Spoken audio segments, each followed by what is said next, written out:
October 25th, 2024. Our first order of business is approval of the agenda. Are there any changes or additions? Madam Chair, Yes, Councilmember Vento. I'd like to request that consent item number 3 be moved to, let me make sure I've got, be moved to the a non-consent agenda. Thank you. Then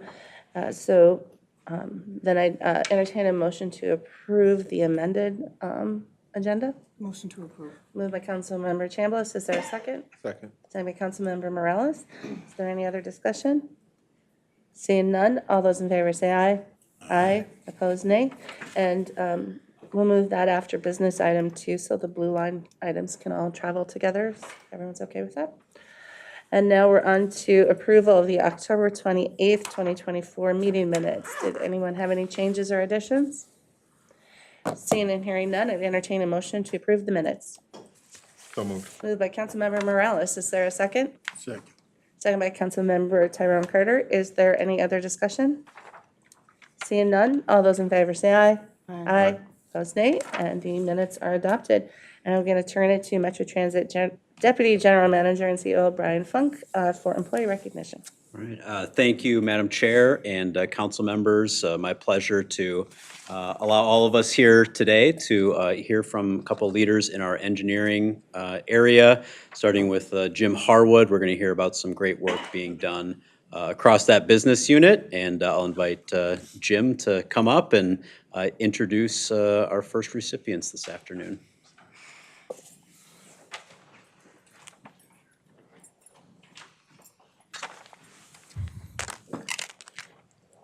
Boy, there's sun right there. I'm going to move this way. Thanks, Deputy General Manager Funk, and good afternoon, council members. My name is Jim Harwood. I'm the Assistant Director of Engineering Construction and Engineering Facilities, and Director Marilyn Porter's back here as well. Today I have the pleasure of introducing Claire Warren and Mark Lanthier. Claire, an engineering project manager, and Mark, a construction manager, are two members of our team, our electric bus infrastructure team, and they've taken lead roles in the planning, designing, and constructing all the necessary infrastructure improvements at our bus garages to support our continued transition to zero-emission buses.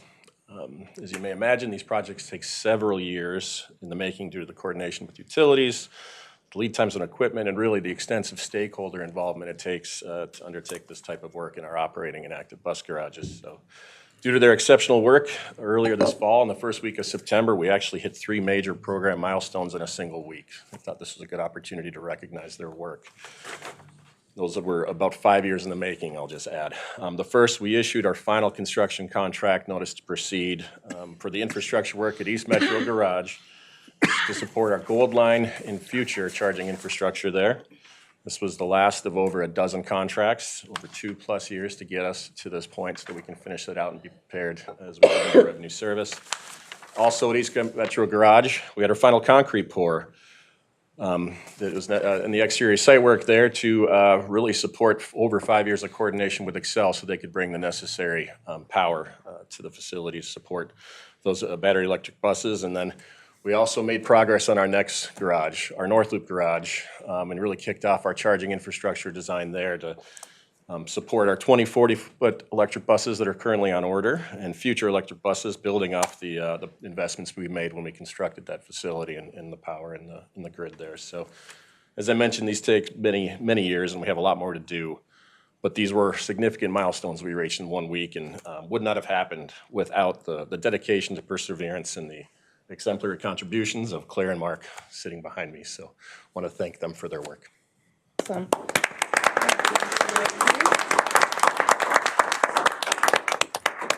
You want to come over? I've got some plaques for you. Thank you. Congratulations. Thank you so much. Congratulations.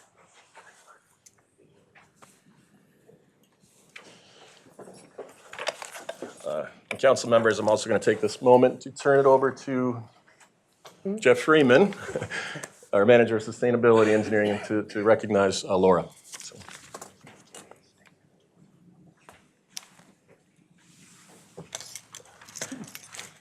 Thank you, Jim. Assistant General Manager Funk, Chair Barber, council members.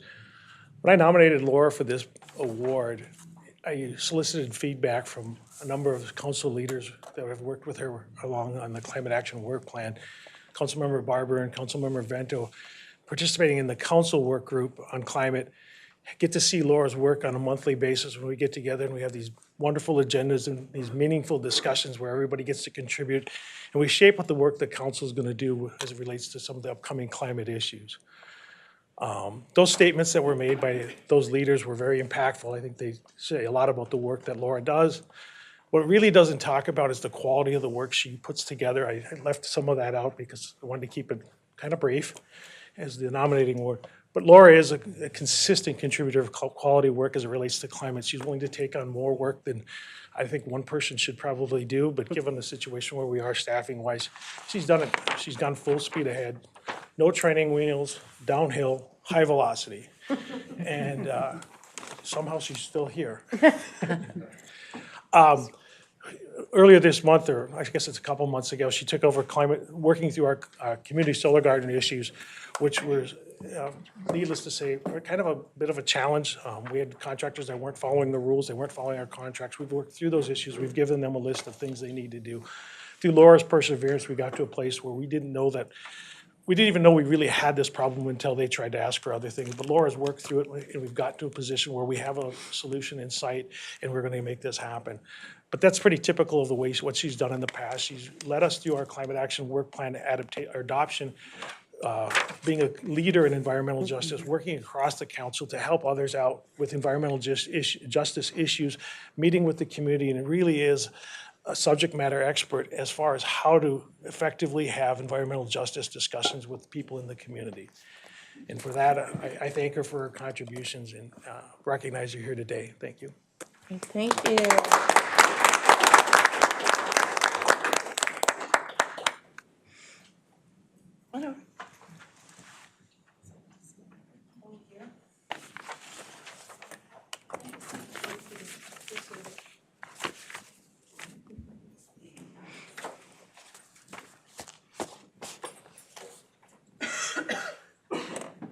Always my favorite part of the meeting, and thank you so much for all the hard work you guys do. It's much appreciated. And now we are on to, we actually have someone who would like to address the committee tonight, and we have Eric Hansen from Southwest Transit.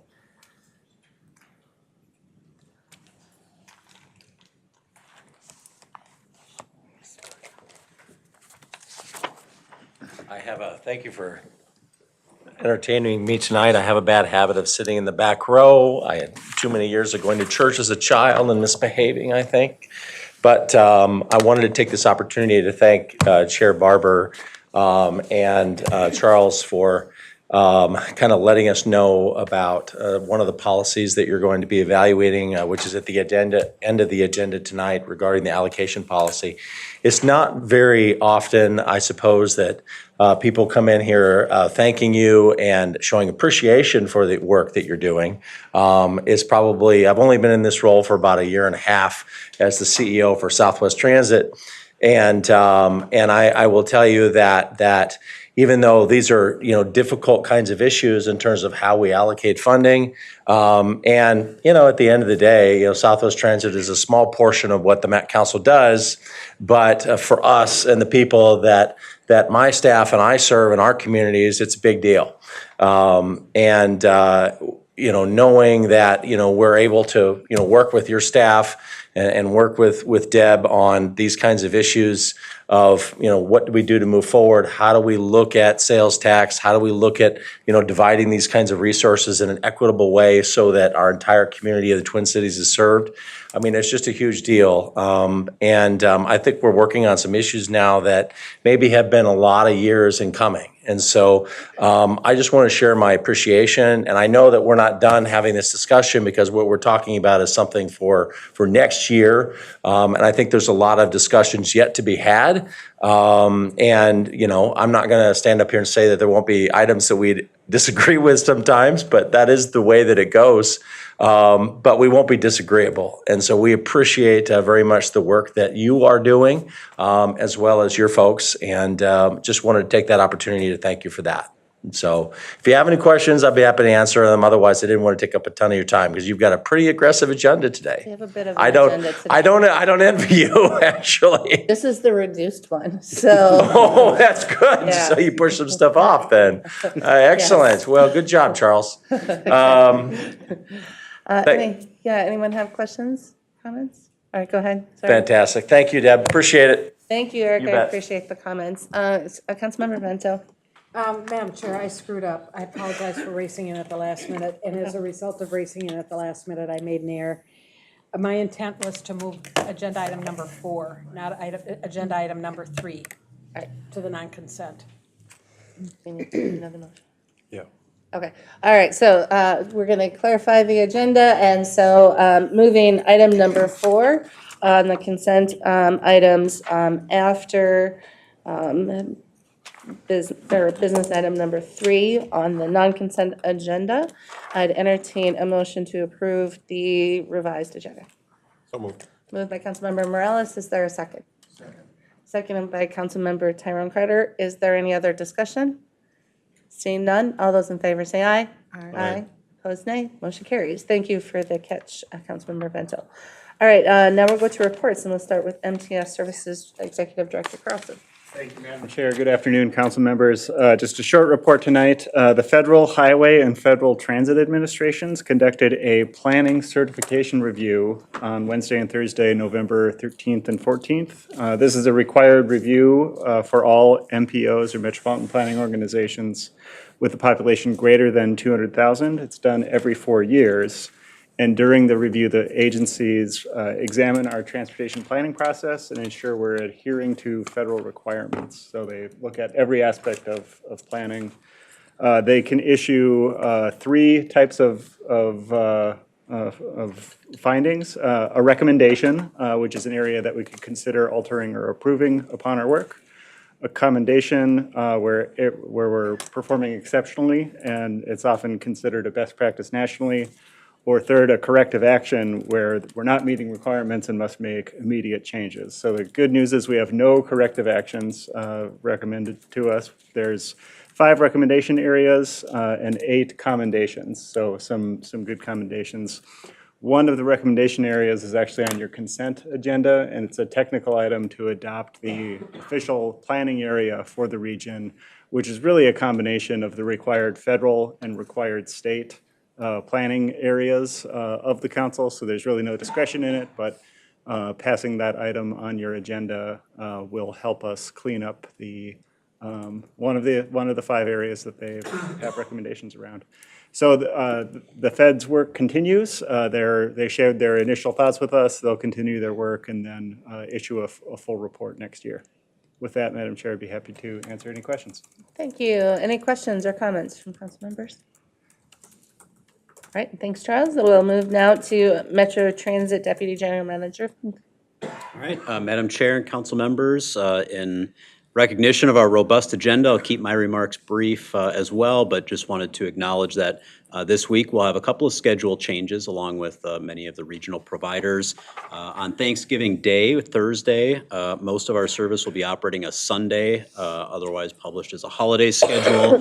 Full information is on our website. We've been doing outreach in that regard, and North Star and the North Star link will not operate on Thursday.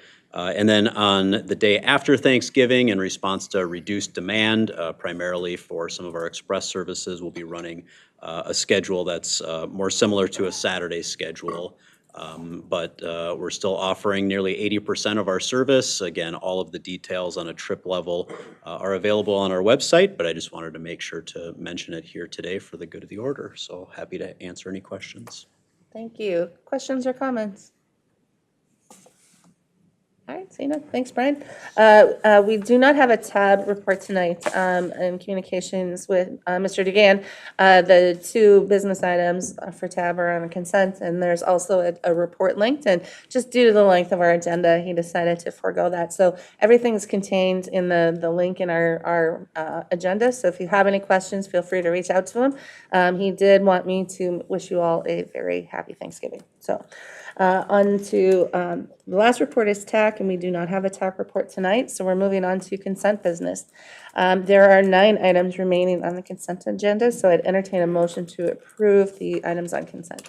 So moved. Second. Moved by Councilmember Morales, seconded by Councilmember Vento. Is there any other discussion?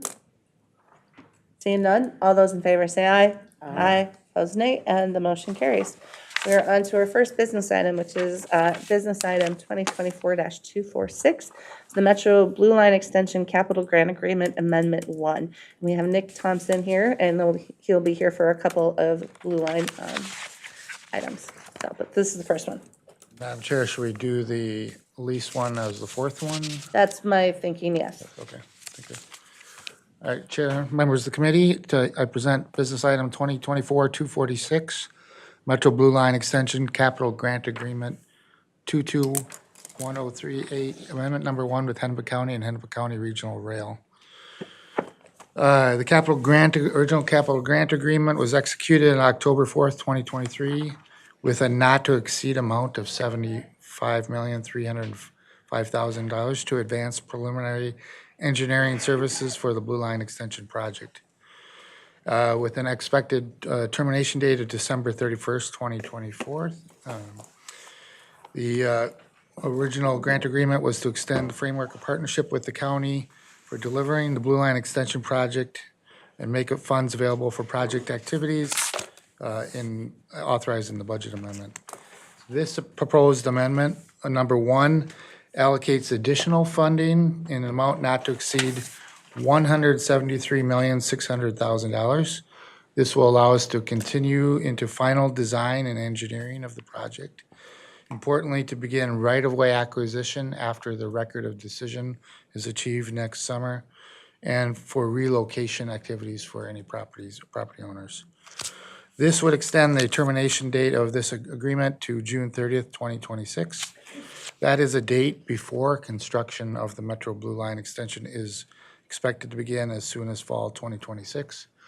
Prior to construction, we would come back to this council for another amendment to the capital grant agreement for construction funding. In early 2024, the Metro Blue Line Extension project was estimated at $3.2 billion.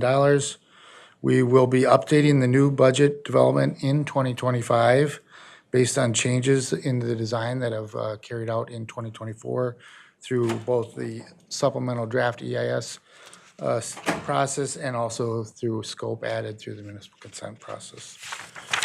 It's important to remember the Met Council is responsible for funding of this project for the operating and capital maintenance costs of the project after it begins revenue service.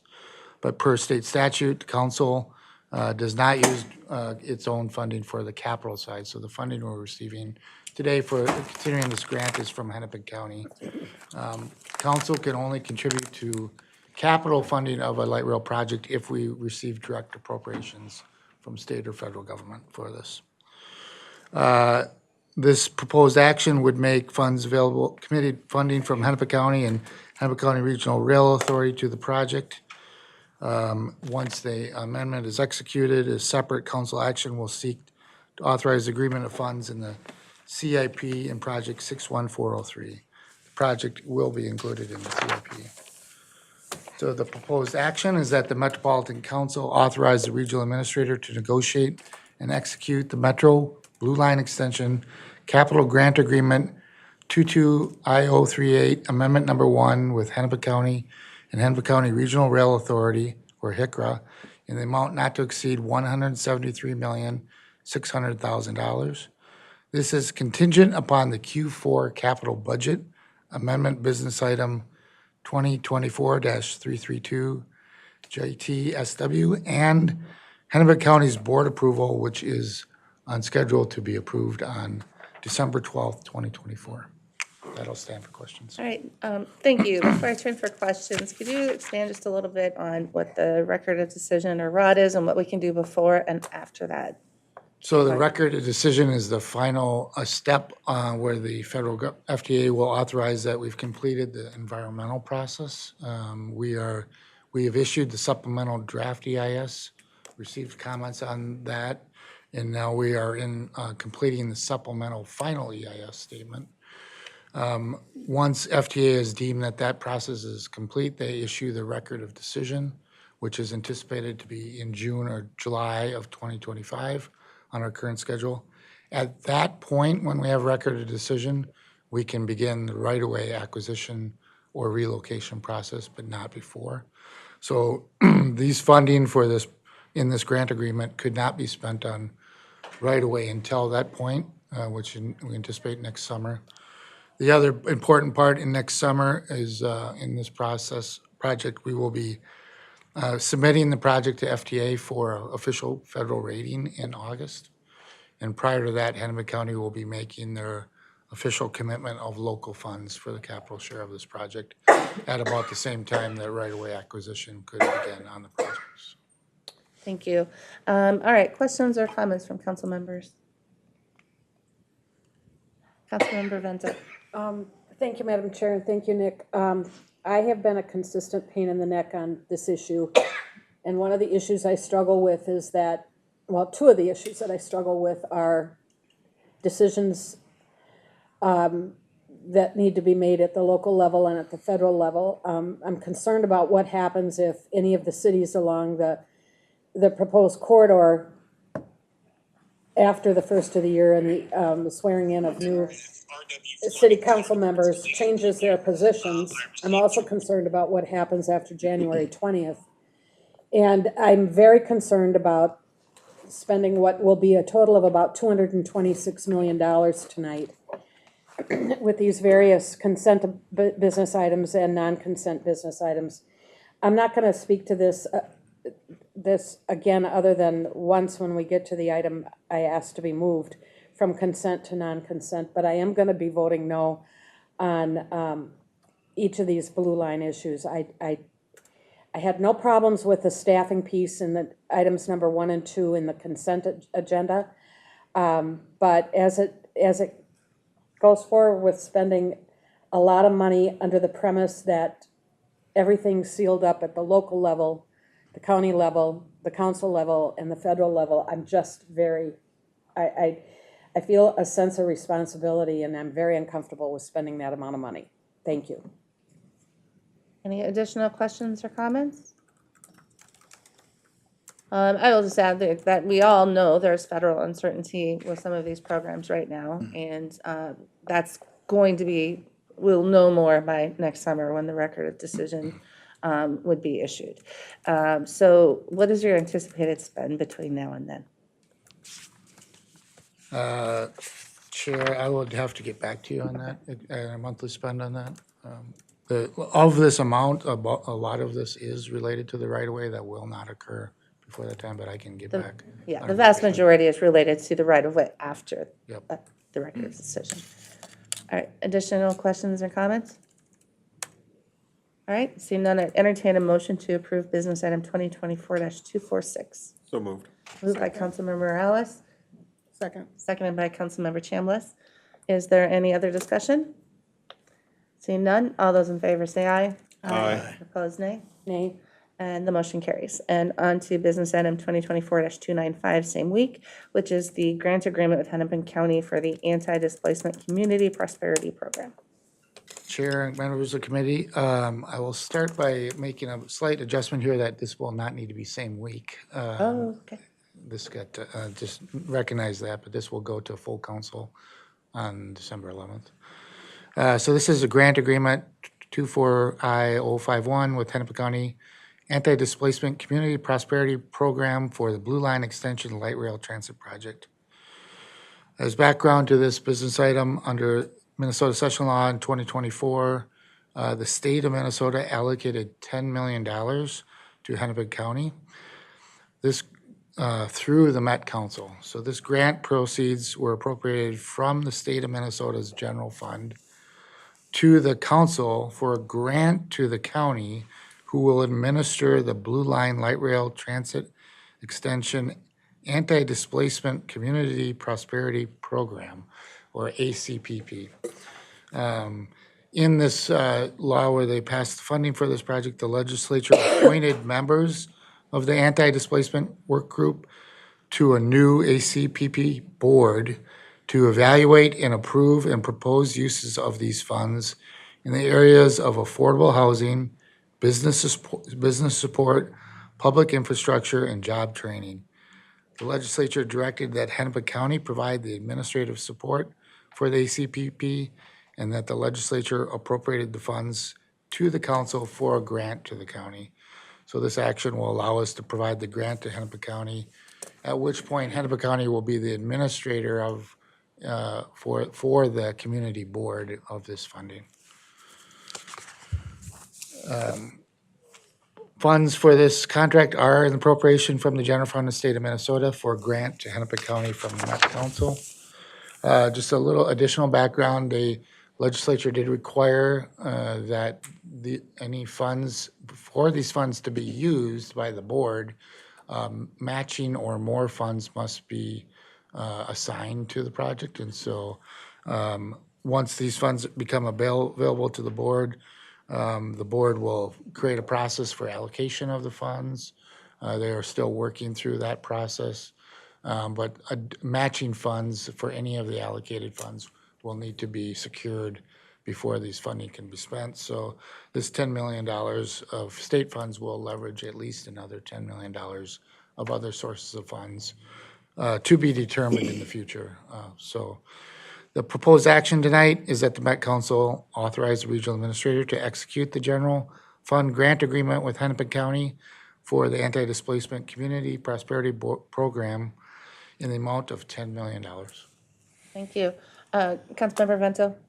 Thank you, Madam Chair. Nick, the 10 million then will be the 10 million matching will be the responsibility of Hennepin County to raise? Chair and committee member, the way that was specified from the legislature, multiple sources could be used as the match. Met Council could be used as a match if we found that there was some aspect we wanted to, or the board wanted to contribute. There could be federal grants that are matching. There could be private industry. The key is that Hennepin County is the administrator. They'll have to assure that there's matching funds So before they can release any. But there's multiple sources that could be found. As of today, none have been allocated yet as match from So, any Madam sources. Chair, Nick, it'll be their responsibility to find the matching dollars. Yes, and the Prosperity Board is also taking a leadership role in securing that also, so. Councilmember Dolkar? Thank you, Madam Chair. Is LCDA TOD grants, are those eligible to be a match? Madam Chair, the board hasn't determined what type of programs. They've started to set their priorities. We, for example, have received a $700,000 FTA TOD grant that has anti-displacement elements within the grant. That could be potential as a match to some initiative, but it's really a decision of each board, whether of the board, if they seek funds for matching from competitive grants like LCA. But there's no, I would say it's possible, but it's a decision that the council would have to make. And they would have to align with specific elements that are decided by the community board. Councilmember Dolkar? Could I clarify, when you say board, we're talking about the anti-displacement board, not the Hennepin County board? Correct. The Anti-Displacement Community Prosperity Board, they govern the $10 million allocation through the processes they will define. Hennepin County is just the administrator. If there are grants and other types of oversight of the funding, but the board makes the funding decisions. The state, though, did say that they have to have a match in order for any funding to be released. And so that's where other boards may become part of that decision process. Councilmember Chambliss? Thank you. I know for the Green Line, there was a funders collaborative. So if a collaborative steps forward to say that they, or private enterprise, say that they want to donate, then it would be the responsibility of Hennepin County to decide whether or not to accept those funds. Chair, Councilmember, as long as, I think it would be the board, yeah, It probably, I'd have to say depends. The board sets the priorities of how they want to invest. If the funding collaborative is created and has matching funds that align with the board's, I think there would be some grant-making alignment that Hennepin County would help facilitate in terms of the transactions. Thank you. All right, additional questions, comments? Councilmember Bento? Madam Chair, I'm going to vote in favor of this, but I do need to note that I have some concerns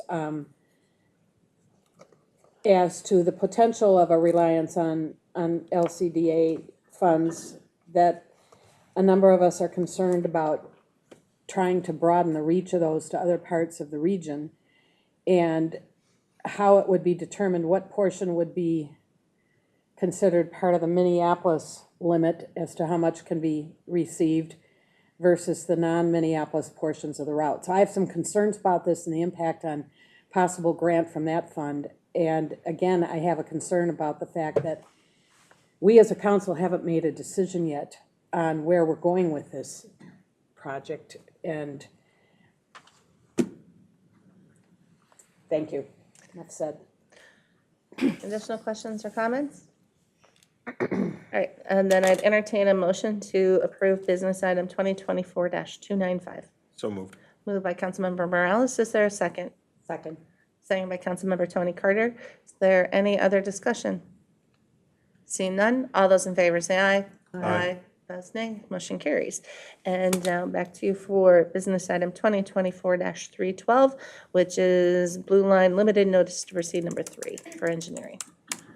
Madam Chair, committee members, this action, the council authorized the negotiation and execution of engineering services contract for the project in April of 2023, and issued limited notice to proceed number 1 and number 2 in the engineering services contract to facilitate preliminary engineering activities sufficient to complete the municipal consent process. The project has received municipal consent from all municipalities and Hennepin County in October of 2024. So it achieves the milestone tied to the previous limited notice to proceed. Limited LNTP number 3 for this contract will allow the preparation by the engineering firm of design plans, final engineering activities, including identifying all right-of-way impacts and developing project cost estimates.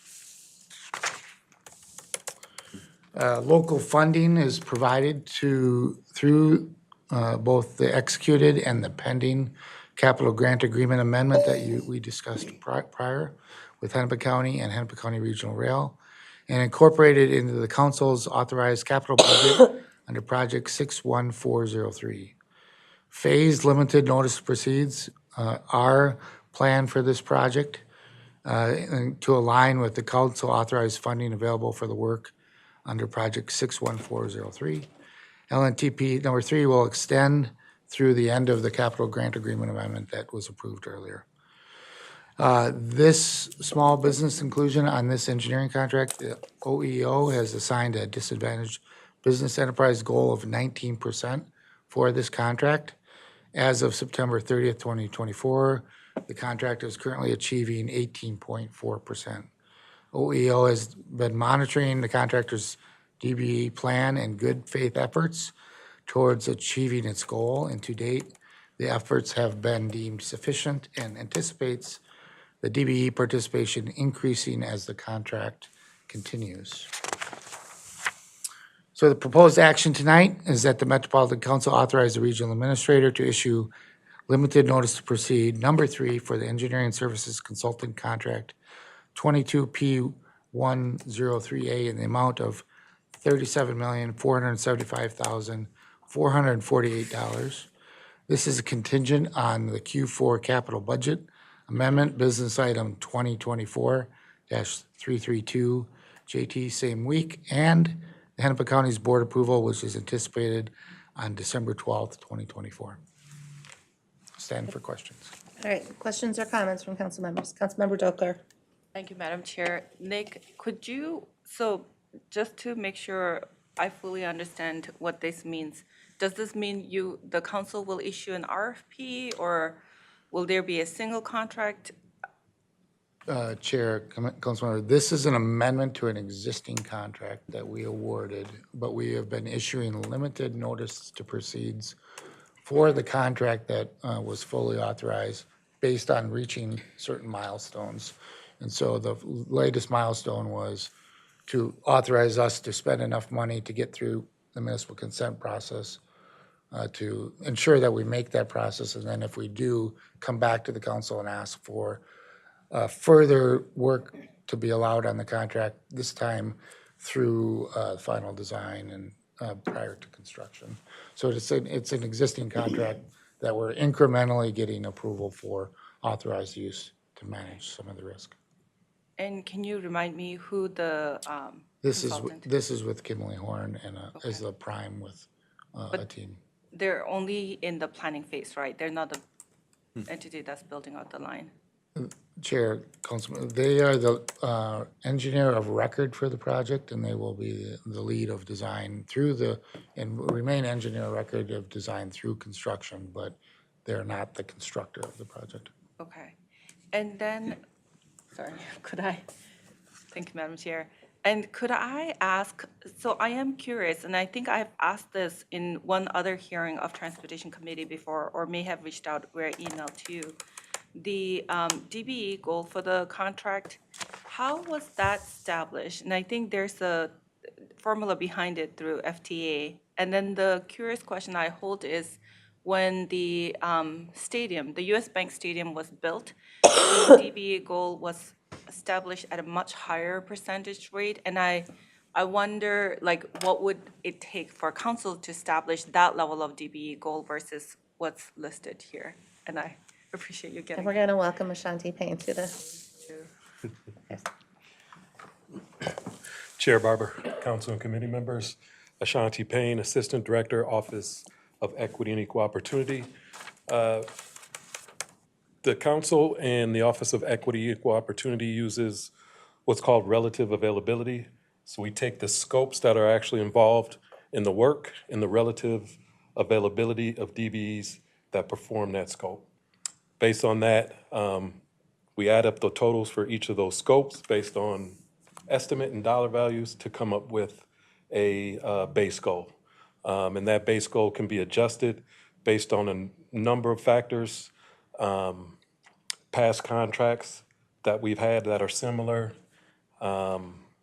If we know we have a lot of DBEs that's successful in these areas, we may adjust it up or down. In terms of your other question on the US Bank Stadium, I'm not exactly sure what the goal was on that, but it's based on the actual specific scopes of work that are involved in this project, which I'm gonna go on a limb and say we're different than the US Bank Stadium. We do have goals that are established that are higher than 19%, depending on the project. I think there might be even one on the agenda today, and some are lower. But it is based on the actual scopes. We have to be narrowly tailored to the specific project and specific opportunity. That came out of some legal challenges out of the 90s, narrowly tailored. But we do track and maintain the records in terms of who the DBEs are that were considered in the pool for the relative availability, and all that information is maintained for record. And if I may, and you can correct me if I'm wrong, I believe a lot of the numbers that were reported for US Bank Statement were workforce numbers. They had high workforce goal numbers. DBEs are different. We also have higher workforce goal numbers than our DBE numbers. Is that correct? Chair Barber, that is correct. I will also say that the US Bank Stadium did not use DBE, so it's a different pool of, even if you're looking at the small business aspect versus the workforce, completely different pool of businesses. Councilmember Delcar. Could I put in the request to then, you can tell me this is I don't know what the procedure is, so I apologize if I'm like violating some sort of process. But I do want to understand if there's a way to establish much higher DBE goal and workforce goal for minority and women-owned businesses and workforce for this project, should this project move forward, and what that looks like. And I'm looking at US Bank Stadium only because I was around state government when that was established and how successful that project came out to be. And I don't know if that level of ambition is doable on this project. So I'm just putting it out there in the universe. Yes, Madam Chair, Council Member, workforce goals across the state are consistent, and it's based on the county or location of the actual construction project. So construction workforce goals will be the same as the workforce goals that they had on the US Bank Stadium. Okay. And I definitely want to assure you that we are always trying to get the maximum in terms of our small business contracting or DBE goal where possible, again, based on the scopes of work that are involved in the project. Madam Chair, committee members, also, this is for a professional technical goal. Green line extension, once we get into construction, I believe that goal is achieving 23%. So we'll see a different goal set for the construction contract when that comes through in a couple of years. And we've had good success in our recent construction-related project of achieving goals that are higher than the professional technical goals. So it's an area to focus on in the future, too. Councilmember Morales. And just to clarify, those are DBE goals, not workforce goals. Correct. The workforce goals are a lot higher than the DBE goals. Chair, currently the workforce goals we anticipate would be 32% BIPOC and 20% women for workforce based on the current rates for Hennepin County construction projects. That could change by the time I get to construction, but that's the current goals. Councilmember Doppler. Could I then put a second request? I'm sure you probably have this plan ready to go, or some sort of plan in process. When there is a workforce goal established for the project and there is an apprenticeship requirement, would you mind sending the committee members just an update on like, here's how you're planning? And this is recalling like Central, when the line between St. Paul and Minneapolis was built, I think there was a lot of effort put into diversifying the workforce, ensuring like a readiness of workforce from the union for organizing community members, the communities that are impacted along the lines, making sure that they're employed on the lines. So I'm looking for those sort of things, making sure that the line actually benefits the people who are most impacted along the line and who live along the line.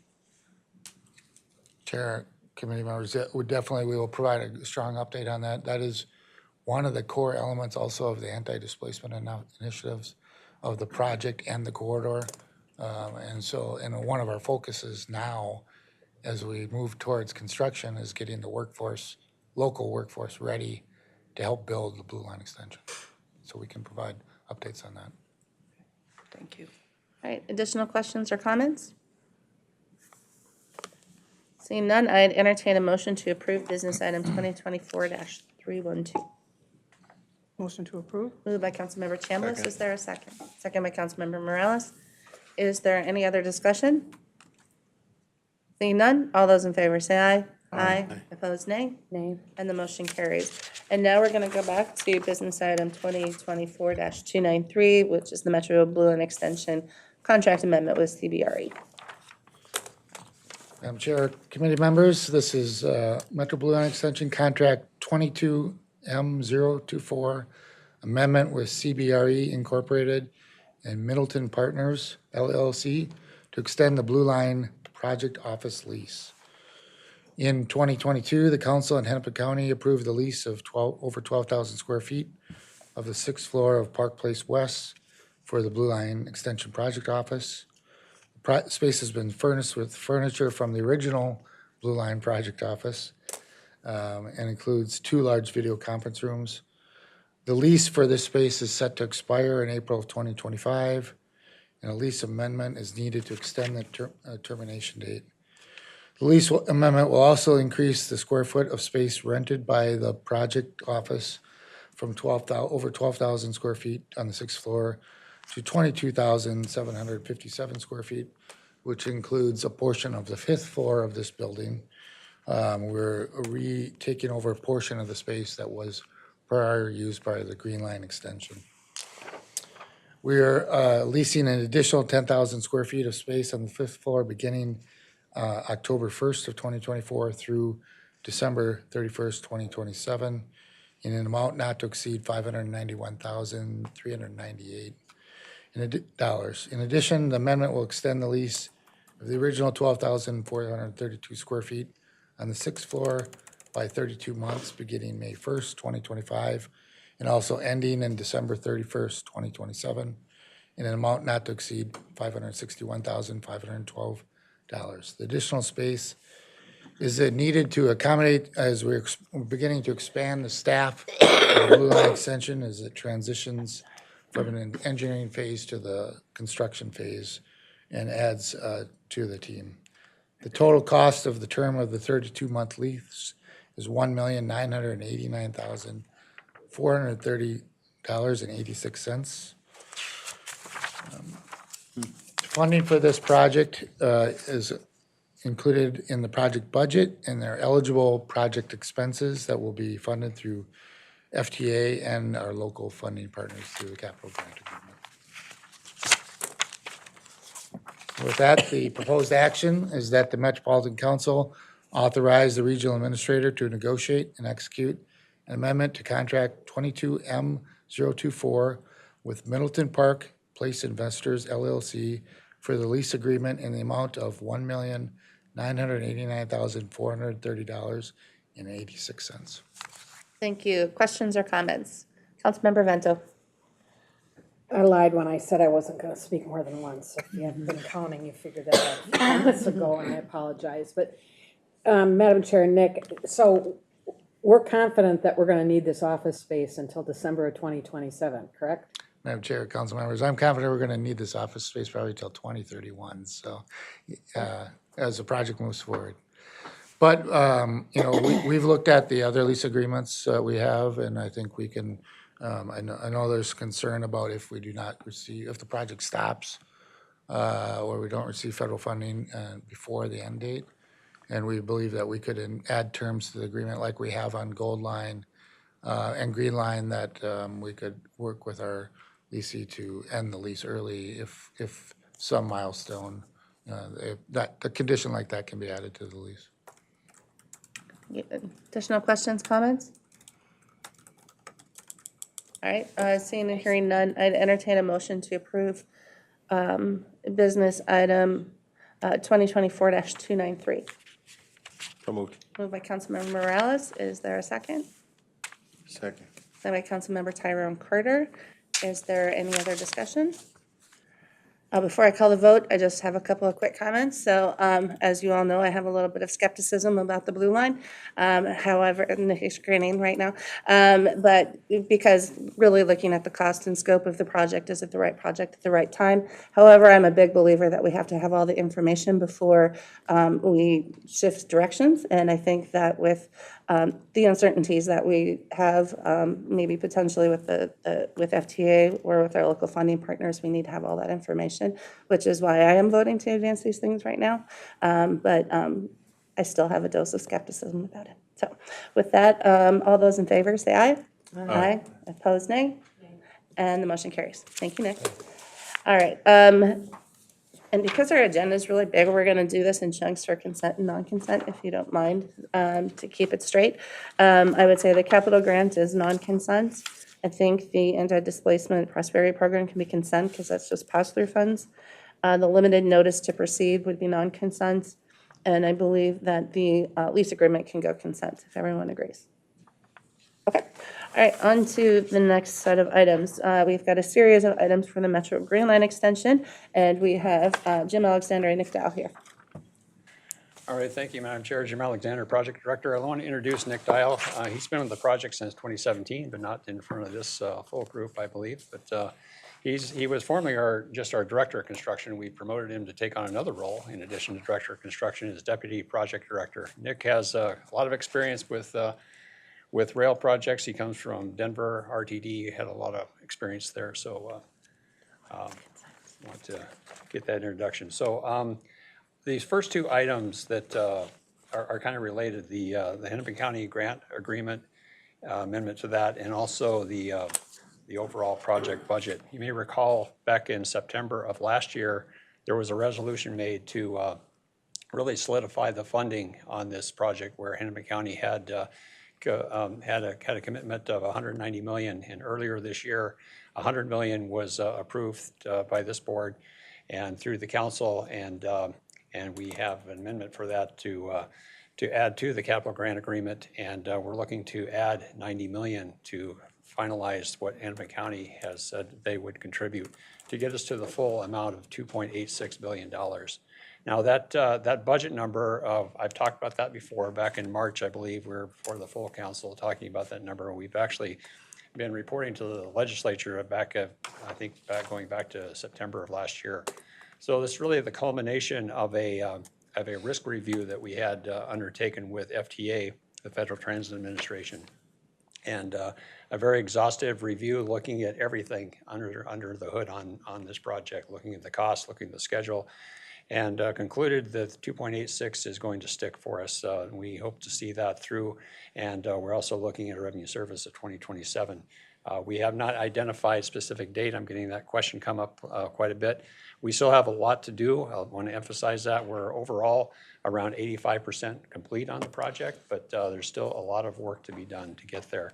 Kenilworth Tunnel is roughly about 90% done as well with the structure. We look to finish that up in the first quarter. So things are moving in a favorable manner, I can say to you tonight. We've had a lot of rough and tumble on this project, but we are heading in a good direction. So, Madam Chair, committee members, this first item, 2024-329, relates to the Hennepin County and Hennepin County Regional Railroad Authority capital grant agreement with the contract 18I-094, amendment number 12. And this would add just a little over 90 million to essentially culminate in that 190 million that the county had identified that they could contribute to the project to bring the total amount just over $1.1 billion of their contribution to the project. Now, the term that we're going to look to extend this through the end of 2028, and the reason being it'll carry us through to revenue service in 2027, but we also need to have this grant still open to close out the project, and we anticipate having that more or less completed by the end of 28. So, Madam Chair, for this first item, proposed action is that the Metropolitan Council authorize the regional administrator to negotiate and execute an amendment to contract 18I-094 with Hennepin County and Hennepin County Regional Railroad Authority to add $90,294,640, bringing the total grant amount to $1,168,375,334 to fund Metro Green Line Extension project activities. With that, I understand any questions for this item. Thank you. Questions or comments?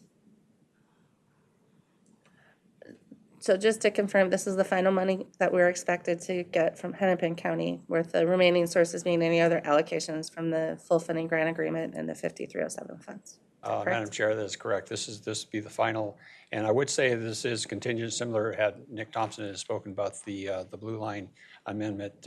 This will be taken to the Hennepin County HICRA board on the 12th of December. Very good. Any additional questions, comments? All right, seeing none, I'd entertain a motion to approve business item 2024-329. So moved. Moved by Councilmember Vento and seconded by Councilmember Morales. Is there any other discussion? Seeing none, all those in favor say aye. Aye. Opposed, nay, and the motion carries. And back to you. All right, thank you, Madam Chair. So this next item is 2024-330, relates to the Green Line Extension budget and schedule.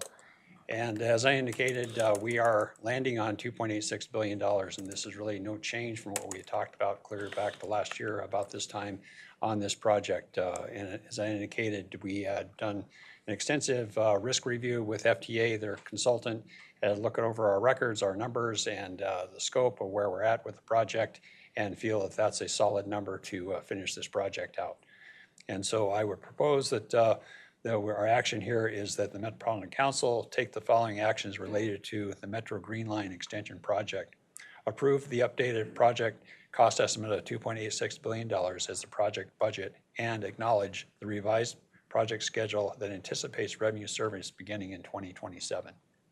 And I would just add that this is similar action that transpired back in 2018, where we sought authorization from the Transportation Committee and the full council to proceed with our FFGA application. Thank you. Questions or comments? Councilmember Dolkar. Thank you, Madam Chair. So could you repeat again why are we taking this action today? Madam Chair, committee members, this is really to put a closure on our FDA process. They are looking for commitments from our local funding partner as well as us that we are validating the overall budget and that we'll see the project through. Thank you. Additional questions or comments? I just have one comment, as both Nick and Jim will attest, every engineering change control board meeting, every action I ask if this number is going to change. And since we put it out there publicly, it has not changed. And I think that's really an testament to all of your guys' work and really being thorough and complete with all of that. And so it's really with full confidence that we can take this action tonight. Thank you, Madam Chair. And I would add that we will be bringing this item to the ECCB, the Executive Change Control Board, on the 13th of December. Maybe I'll quit asking how much, if that's going to affect the number. Maybe. Can't guarantee it. All right. If there's no other questions or comments, all right, then I'd entertain a motion to approve business item 2024-330. So moved. Moved by Councilmember Morales. Is there a second? Second. Seconded by Councilmember Tony Carter. Is there any other discussion? Seeing none, all those in favor say aye. Aye. Opposed, nay, and the motion carries. And back to you guys for business item 2024-116. This one's for me. Thanks, Madam Chair and committee members. This is to extend our cumulative change order authority, or to increase that by 2.98%. We've been steadily increasing our change order authority throughout the course of the project. I don't think it comes as any surprise that we've been adding to the project funds. As Jim just alluded to, this all falls into this $2.86 billion budget. Since 2021, we've added to our change order authority throughout the schedule of the project. And so we're looking to continue that addition to add 2.98%, or $23.8 million to the cumulative change order authority. Just kind of adding on to what Jim was saying about where we're at with the project. We're substantially complete with the civil construction of the project from segments 1 through 13, which is essentially Southwest Station down in Eden Prairie, all the way up to Beltline Station in St. Louis Park, and even coming into a little bit of Minneapolis up adjacent to West Lake Street Station. We're working with our LMJV civil contractor to start delivering some of the track coming out of Target Field up into Bryn Mawr Station for Minneapolis. And so with that turnover of track and stations, it doesn't mean we're all the way complete. And so there will be some change orders that will need to be executed throughout the course of the project. And so looking for that additional change order authority for that. So again, it's 2.98%, or $23.8 million for cumulative change order authority for contract 15P307A with London McCrossin Joint Venture, resulting in a total of 36.29% in change order authority, or $290.2 million. Thank you. Questions, comments? Then I'd entertain a motion to approve business item 2024-116. So moved. Moved by Councilmember Morales. Is there a second? Second. Second by Councilmember Tyrone Carter. Is there any other discussion? Seeing none, all those in favor say aye. Aye. Opposed, nay, and the motion carries. And back to you for business item 2024-285. All right, Madam Chair, this relates to our advanced design consultant led by AECom. They have about 19 or 20 sub-consultants on this team. This team has been with us since 2014, addressing advanced design issues in terms of getting the plans to final design. And it's also right now supporting the design during construction as we have changes to deal with. There's requests for information. This consultant helps us navigate through that for both the civil contract and the systems contract. We also have some other smaller contracts that the construction contracts that the AECom folks are helping us with. So this was originally 117, well over almost $118 million contract that we signed back in December of 2014, and it says, you can see on the business item, it's been amended a few times to as we've grown with this project, so to speak, and so we're looking for approval on amendment number 16. I would say on the disadvantaged business juncture, there was a goal assigned of 19%, and AECom is just under 21%. And I did want to mention overall aggregate for both design and construction, the project is running about almost 22% with an overall goal of 16%, just for the overall picture of the project. So, Madam Chair, this is a proposed action that the Metropolitan Council authorize the regional administrator to negotiate and execute an amendment to contract 14P125 with AECom Technical Services for architectural and engineering services in an amount of $11,301,072 for a total contract amount not to exceed $181,039,544. And we see that this would carry us through the end of 2027, so it's our goal that we would not be amending again based on what we know today. Okay, good. Questions or comments? All right, then I'd entertain a motion to approve business item 2024-285. So moved. Moved by Councilmember Morales. Is there a second? Second. Second by Councilmember Vento. Is there any other discussion? Seeing none, all those in favor say aye. Aye. Opposed, nay. Motion carries. Sorry. All right, on to business item 2024-286. Thank you, Madam Chair and committee members. This is very similar to the one that Jim just talked about regarding advanced design consultant services. This is for construction management support services. So since 2017, we've been utilizing Kimley Horn to supplement some of our construction management staffing needs, including supplying construction managers as well as council authorized representatives throughout the course of the project. And so the original cost for that contract was $8.5 million. We've added to that throughout the course of the project. For this number 6, we're looking to add for an additional $3,293,574.26 for a total contract amount not to exceed of $23,535,053.26. And that's for contract 17P060. I'd also like to just highlight that regarding DBE services, this contract did not have any DBE requirement, but through consultation with the CMS, with our Kimley Horn representatives and the DBE contractor, they've added 12.7% for DBE participation throughout the course of this project, utilizing mass transit consultants. So with that, I'll take any questions. Thanks, Nick. Questions or comments? All right, seeing and hearing none, I'd entertain a motion to approve business item 2024-286. So moved. Second. Moved by Councilmember Tony Carter, seconded by Councilmember Morales. Is there any other discussion?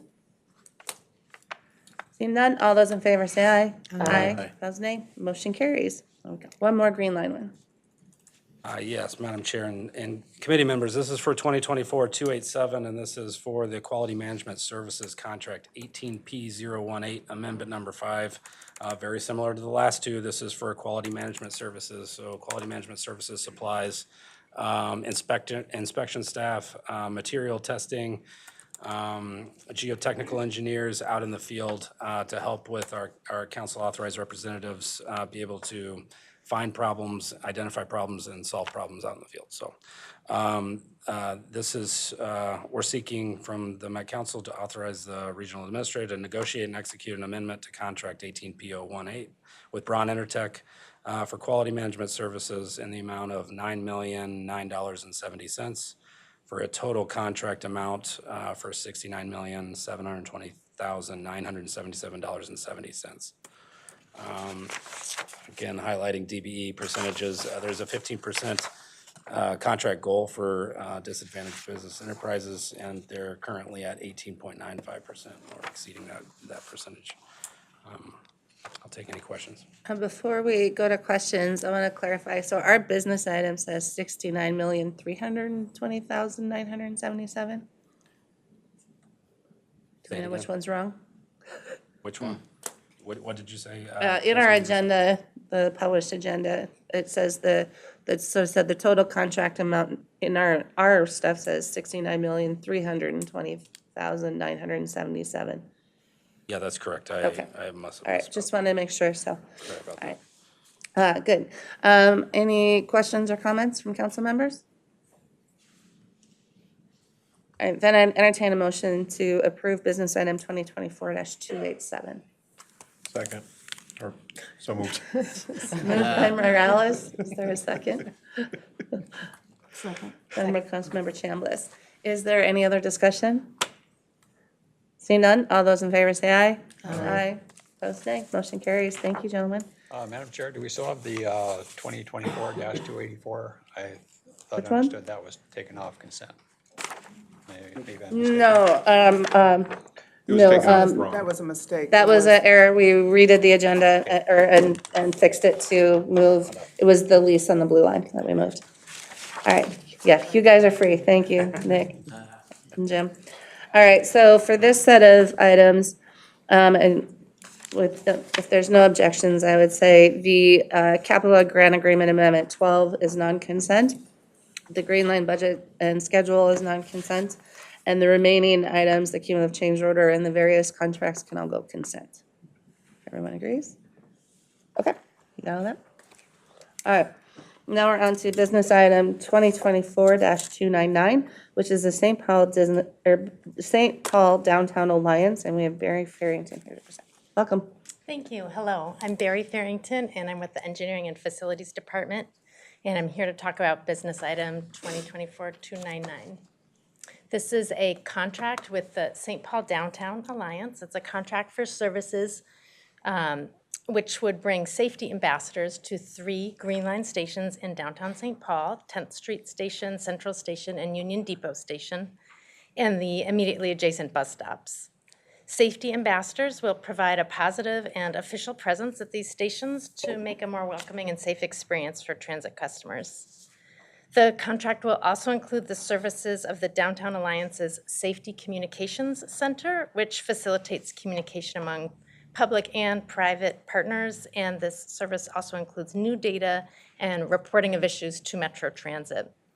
The partnership is set up as a 6-month pilot to start in early 2025 and may extend for a total of 1 year up to $800,000. The partnership advances the Metro Transit Safety and Security Action Plan by expanding piloting of contracted security. The Downtown Alliance is the unique organization that manages the Safety Ambassadors and Safety Communications Center as a special service of the Downtown Improvement District. And so that's why this is a sole source procurement. The City of St. Paul created the Downtown Special Services District in 2021 by adopting it into their city code of ordinances. The Downtown Alliance is a nonprofit organization that represents public and private partners to create a positive downtown experience for all. Starting in January of 2025, the district boundaries are expanding to cover from I-94 to the river from the Excel Center to CHS Field. And this contract for services brings Metro Transit among the many partners that are working together under the efforts coordinated by the Downtown Alliance. And tonight in the audience, we have Joe Spencer, the president of the Downtown Alliance, as a guest.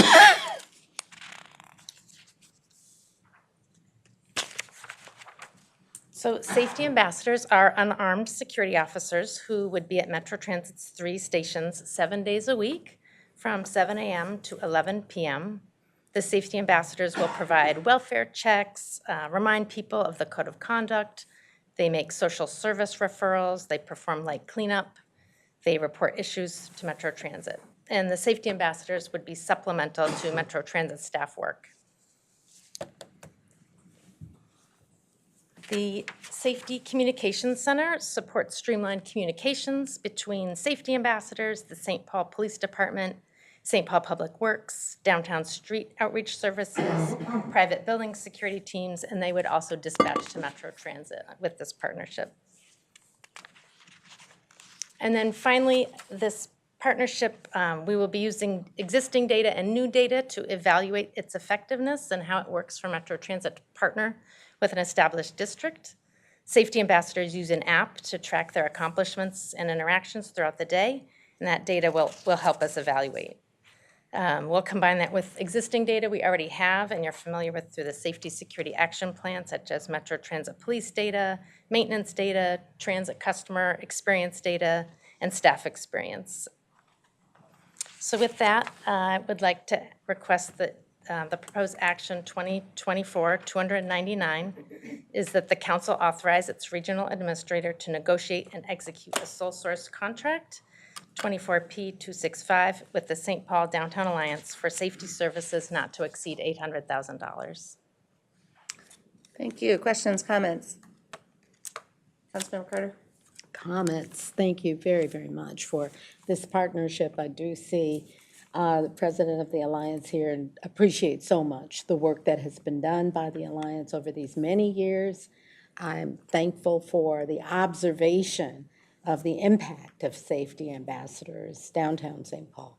And I really look forward to this partnership to ensure better transit experience for all of us, at our stations and also at the additional our light rail stations and the bus stations as well. Just thank you very, very much. Appreciate it. And want to move that forward. Very good. Is there a second? Second. Then we Councilmember Morales. Is there any other discussion? I just want to, go ahead, Councilmember Cameron. I did want to ask how this fits into our other safety and security action plan items around some of our contracted staff. Yeah, Madam Chair, I'll defer to Barry and then can fill in as needed. Thank you. Chair and members of the committee, this is one of the items that's listed in the Safety Security Action Plan to pilot working with contracted security. So we will advance this along with continuing to have contracted supplemental security at stations, and it just is another layer of presence. Okay. Additional questions? Or did you have it? So we don't, these stations, we are not part of our initial piloted studies. I don't think any of those stations were co-located with any of our pilot study stations. So is it, we're carrying forward a different model for these 3 locations, and then will we, our plan is to continue both across the different lines, I guess is kind of what I'm asking. Madam Chair, I can take a shot at this, and Barry can certainly fill in, but yes, right now, last summer, we had started utilizing Allied Security, who holds that supplemental security contract at the Central Station in St. Paul. We saw very promising results, but we know that this group has a lot of great connections, has done a lot of great work in that market, and so as we gain some experience, then that'll help us to be able to determine if we redeploy those allied resources to other locations or if they complement each other. And I think it'll just, this contract approval of this will allow us to gain some really beneficial experience. It fits in nicely with our additional layers of presence through the transit police and community service officers, our trip agents, and others, really to have that sort of omnipresence feeling, whether you're at a station, at a bus stop, on board the vehicles. And so we think that this is a great model to advance and gain some experience in 2025.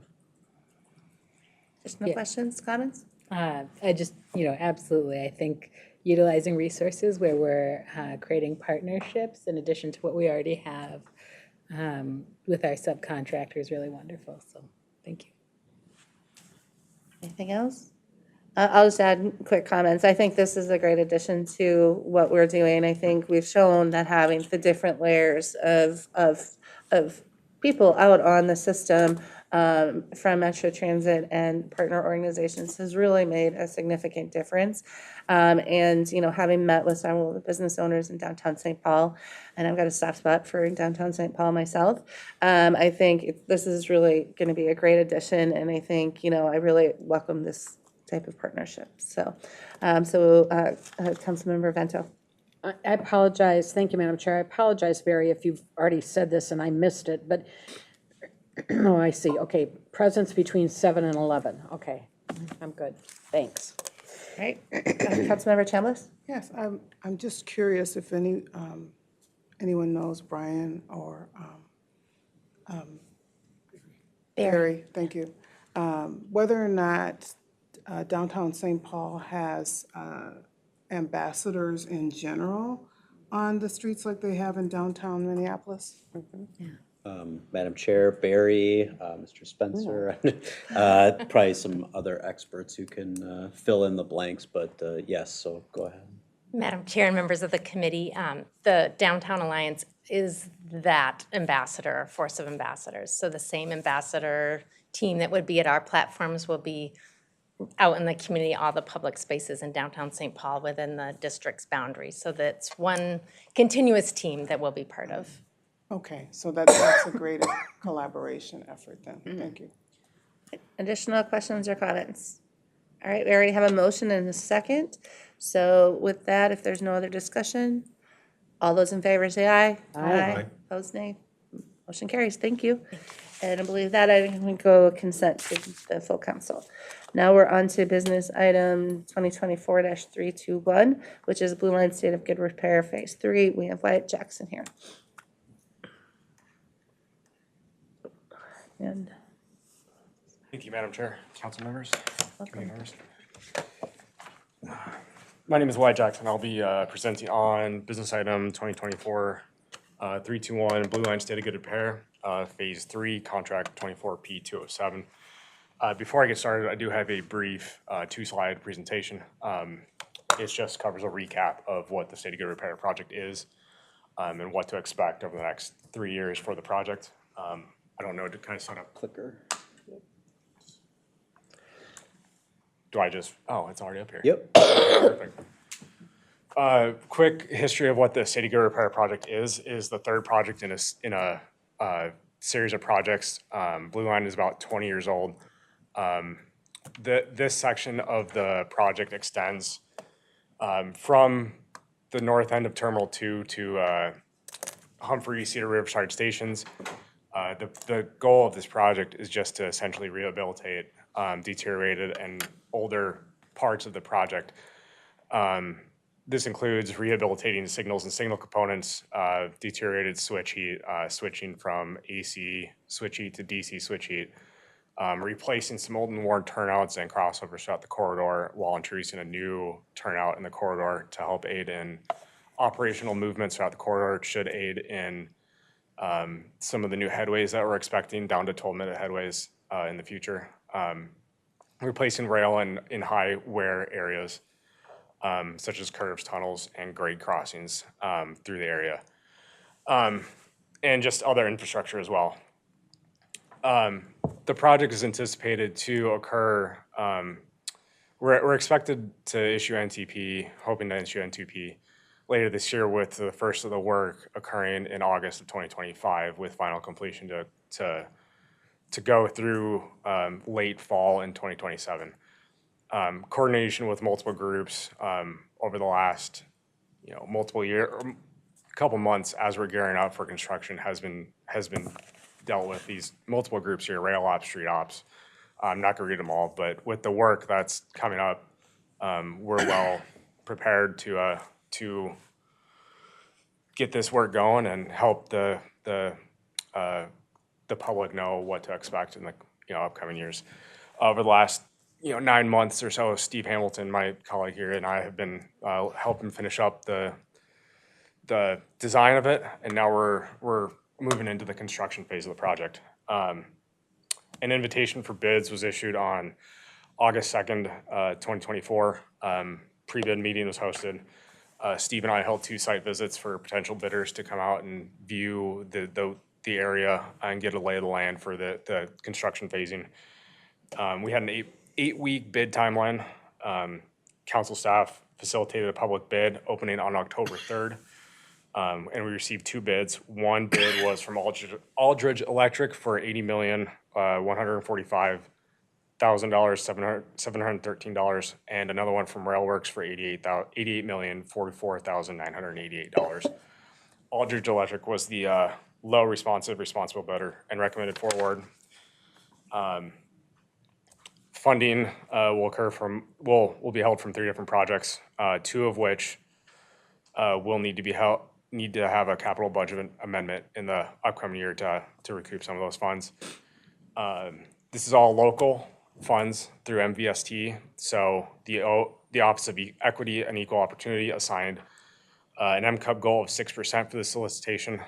This matches similar work that's currently going on for Blue Line Enhancements Phase 2, which is the predecessor to this project. That project has 6% and is currently being met on Blue Line Enhancements, and the Aldridge Electric has promised to meet that goal for Phase 3.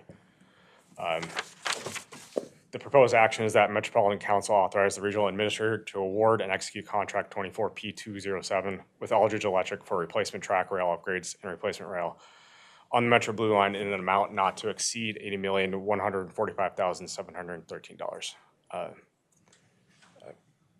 Chair and committee members, I'm open up to questions, comments. All right, thank you. Councilmember Pacheco?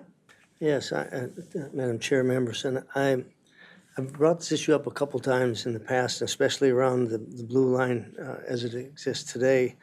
And the question I've had always is that when we go to do a project, we'll take a look at the outreach and the community impact. But once we build something, or once it's there, I don't know how often we even go back. And so I was looking at the stops. And just as we have adopted streets and adopt this and that, I don't know. I don't know if we adopt substations or excuse me, it's my Excel Energy days.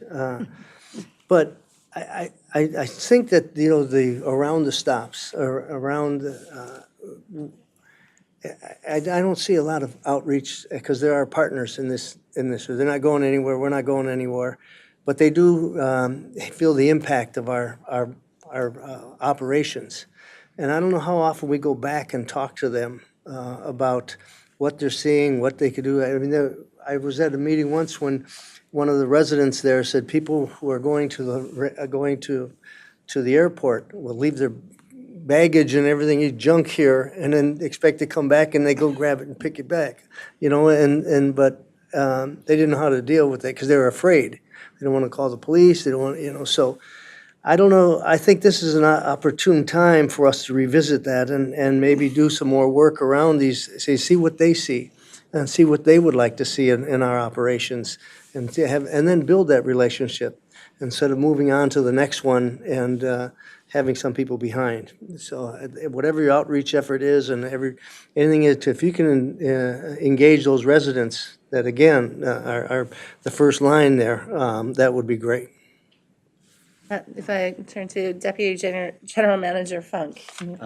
Yeah, Madam Chair and Council Member, thank you for that. And I think one of the things that we'll make sure to do moving forward as we bring forward sort of what does our 2025 State of Good Repair projects look like, be able to bring in our communications plan, our outreach efforts, and then we can also talk about some of the ongoing efforts that we've made along Blue Line In fact, last week, a number of us were on a meeting with Councilmember Chowdhury and others, just sort of having those discussions about some issues that we've seen and had reported at 46th Street and Hiawatha Station, for example.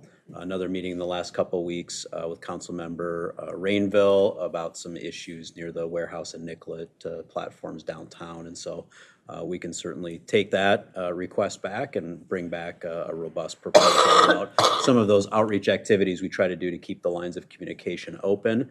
And then another project and another Lake Street station remodel, as well as the Franklin station remodel, are fantastic examples of getting into the community. And Marilyn Porter and Jim are here, and Mark and others with the teams, Christina Morrison, to go and have community open houses. And so in addition to project-specific feedback, it's also a great opportunity for us to record what's happening today and where do we need to continue to focus our efforts. Councilmember Pacheco? Yes, and again, I guess it's great that we have the public officials out there, and it's great that we have, I don't know how often we even do small business, because I deal with them a lot. And they're, again, the closer we can get to the residents, the closer we can get to the people who actually live with this, the better. And I'm part of what's going on in the E line there, and I remember seeing a postcard this big once, and I put it with all the other mail, but that was it. And next thing we know, my neighbors are asking me, why are they tearing this out? Why, when are they going to fix this? And so we had to set up a meeting in Linden Hills to get that. And Anjali and I have been over with this afternoon. We spent talking about it. It's I don't think there is such thing as over information. One postcard doesn't work, and you got to keep it on. So that's my comments. Thank you. Councilmember Carter, did you have a question? Yeah, and just a question. I think I know the answer. What's a turnout? Is that like a road turnoff? Yeah, it's connecting, a turnout, Madam Chair and committee members, a turnout is connecting one track to the next track, so that trains can cross from one track to the next and turn around to come back the other way. Okay. All right. Councilmember Chambliss? So is there an estimate for how long you think it will be before we have to have another expenditure like this? Will it be another 20 years expected, or no? Council members and Chair, this is, I believe this is there will be some other rehabilitation projects coming up, but I believe nowhere near to this.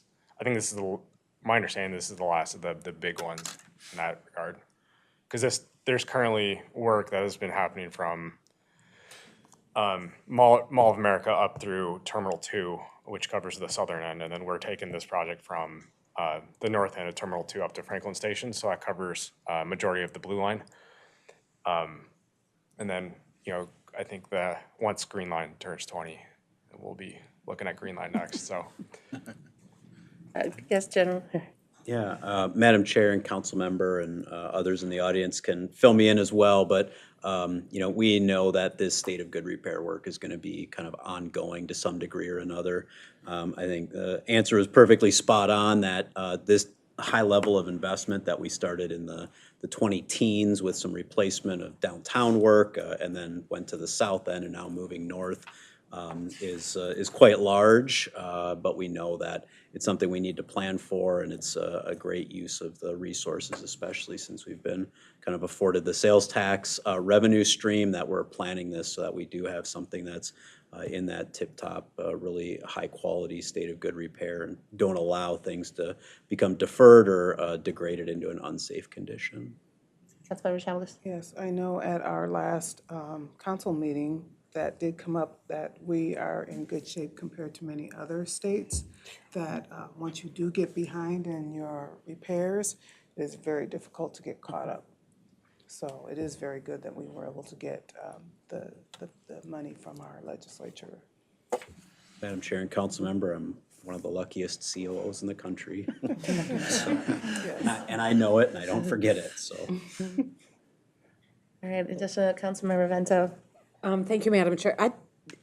Councilmember Pacheco, I just want to commend you for your remarks. As you were talking, it occurred to me, the greater our engagement is at the neighborhood level, both with residents and the business owners and all those folks who are living and working along and near these routes, the greater confidence they'll have in our system and the more inclined they are going to be to use it and to recommend it.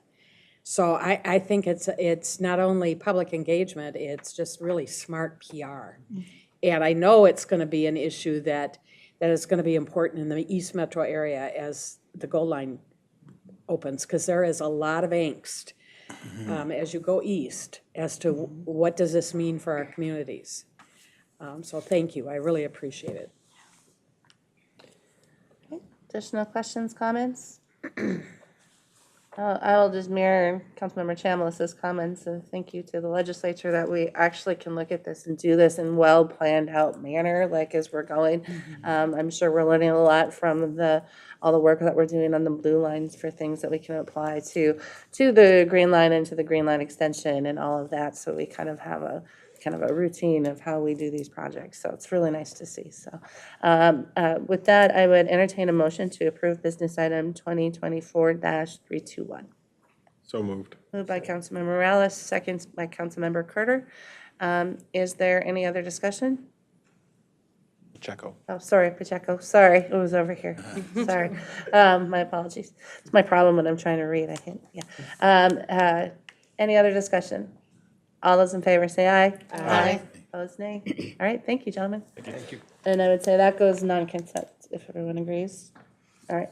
On to business item 2024-328, which is the Rosedale Transit Center Agreement. We have Anna Flintoff here to present. Good Welcome. evening. Anna Flintoff, Assistant Director of Planning and Administration in Engineering and Facilities. And I'm here to present business item 2024-328, Rosedale Transit Center Agreement.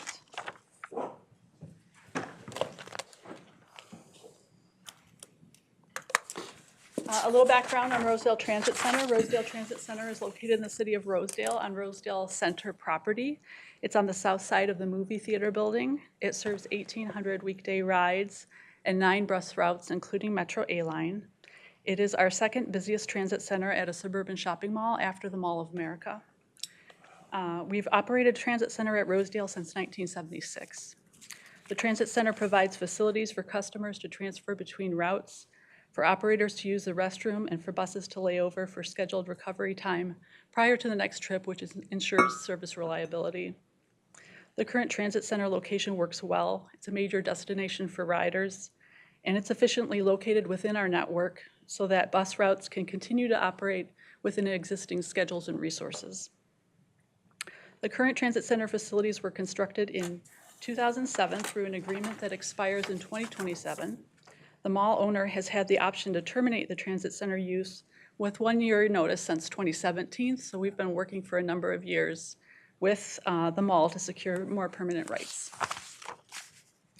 The proposed agreement would extend the term of the current agreement by 10 years from 2027 to 2037 and provide an exclusive option to the council to execute a second 10-year extension through 2047. The cost of the first 10-year term is $525,000. That's $50,000 per year, with a $5,000 increase every 5th year. The cost of the second 10-year term is $625,000. The proposed agreement also gives us the ability to renovate the current transit center facilities, which are aging, and we are preparing a renovation project for 2025. Other terms of the current agreement would continue, including shared maintenance responsibilities and the option for Met Council to terminate the agreement if we no longer need the transit center. So proposed action 2024-328 is that the Metropolitan Council authorize the regional administrator to negotiate and execute an amendment to the Rosedale Transit Hub Agreement, Contract 07M018, with PPF RTL Rosedale Shopping Center LLC for an additional contract value not to exceed $1,150,000. I'm happy to answer questions. Thank you. Councilmember Dolkar. Thank you, Madam Chair. I have 2 questions, Anna. First, thank you. My first question is, even with this amendment, does that mean the shopping center still has the right to cancel the lease? so let me ask the two questions, because they might be related. And then the second question I'm trying to understand, it might have been discussed before my time at the council, is what are the barriers or the reasons why we haven't been able to do a longer term or a permanent lease? Because this does seem, I mean, the shopping center is going to be there, so that seems like a really weird one to be bringing back again and again to do this amendment. Madam Chair and committee members, the first question about can they cancel it? Know that within the 20 years through 2047, we would have the right to continue this agreement through 2047. So that gives us a much longer term than we have had. Okay. Many of our transit centers and suburban shopping malls, we have other, a different kind of real estate rights. We may own the property or have a permanent easement, and those are options that the Rosedale Center has not been open to. So these terms we think they're acceptable to Rosedale Center. We think they provide us with enough security to continue our transit center operations for a longer term. Could I follow up then? If you look at the project's sort of anticipated update or reconstruction or improvement to the transit line, will Rosedale Center be then more open to a longer term option other than what is listed here? Chair Barber and committee members, we cannot proceed with renovation unless we have this new agreement in place, because the transit center property and the facilities are owned by Rosedale Center. And we are not, the proposed agreement would be through 2047. That would be the end of the agreement. And you're not able to leverage the planned construction to negotiate a more favorable lease? Chair and committee members, you mean a longer term beyond 2047? No, we have not been pursuing that. Additional questions, Councilmember Cameron?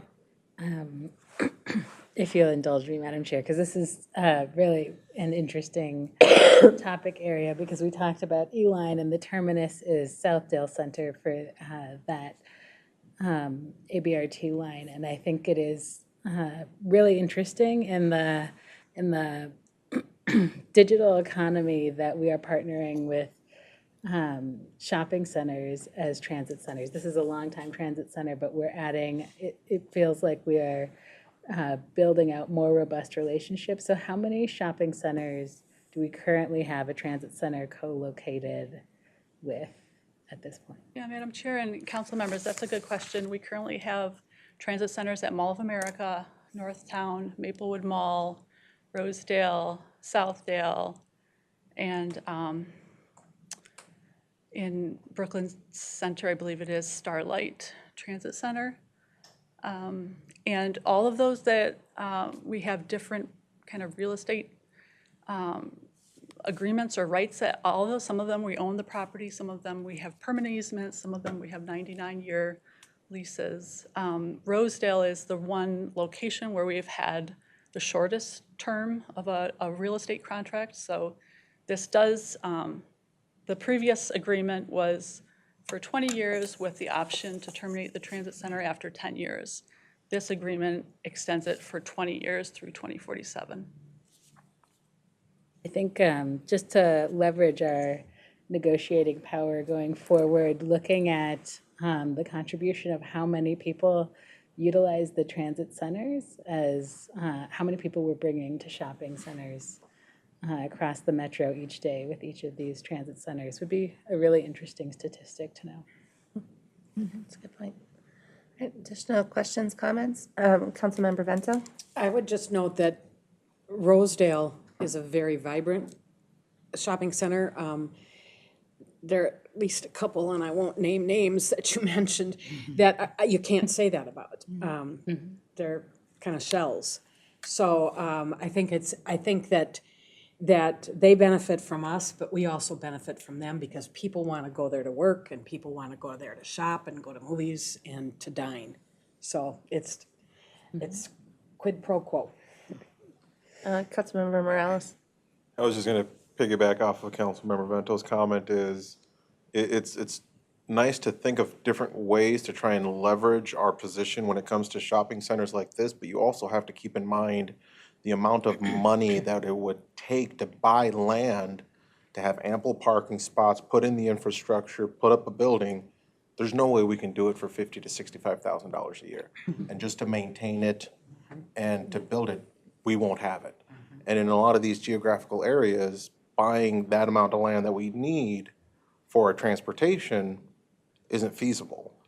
So it is a give and take. It is beneficial for us to be in these shopping centers, and it is a lot more beneficial for them, for us to be in those shopping centers. But they get something out of it, we get something out of it, because we're not gonna find retail space in Roseville for $50,000 to $65,000 a year for 20 years. You won't find it. It's just my 2 cents. Councilmember Dolkar? I was gonna put in a request. I'm not proposing an amendment to the action. My request was to actually look into permanent easement. I think, I agree, having been at the shopping center, how busy it is. And I think if we are making substantial investment in upgrading it, making it better for the riders, I also think there's something to be said about longer leases, and I don't know how to get there without, and I think partly it's the previous term where there was an option for the center to cancel with a 1-year notice. That seems, unstable. So I know with this one, there is a 20 years, but you never know what happens past 20 years. So that would be my request, to look into it, whether the center would be open to it, before we do any sort of construction.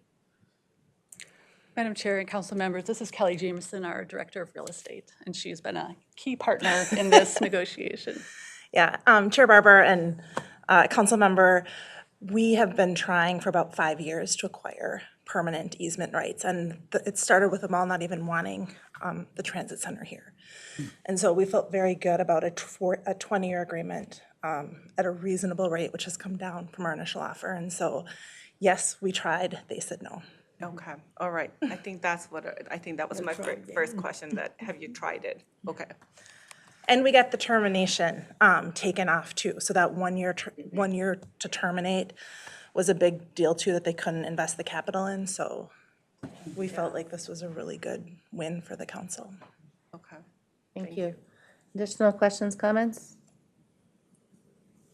All right, seeing none, I'd entertain a motion to approve business item 2024-328. So moved. Moved by Councilmember Morales, second by Councilmember Chambliss. Is there any other discussion? Seeing none, all those in favor say aye. Aye. Opposed, nay. Motion carries. Thank you. All right, now we are on to business item 2024-261, which is the Metro Mobility Premium On-Demand Contract Award. We have Jerry Sutton.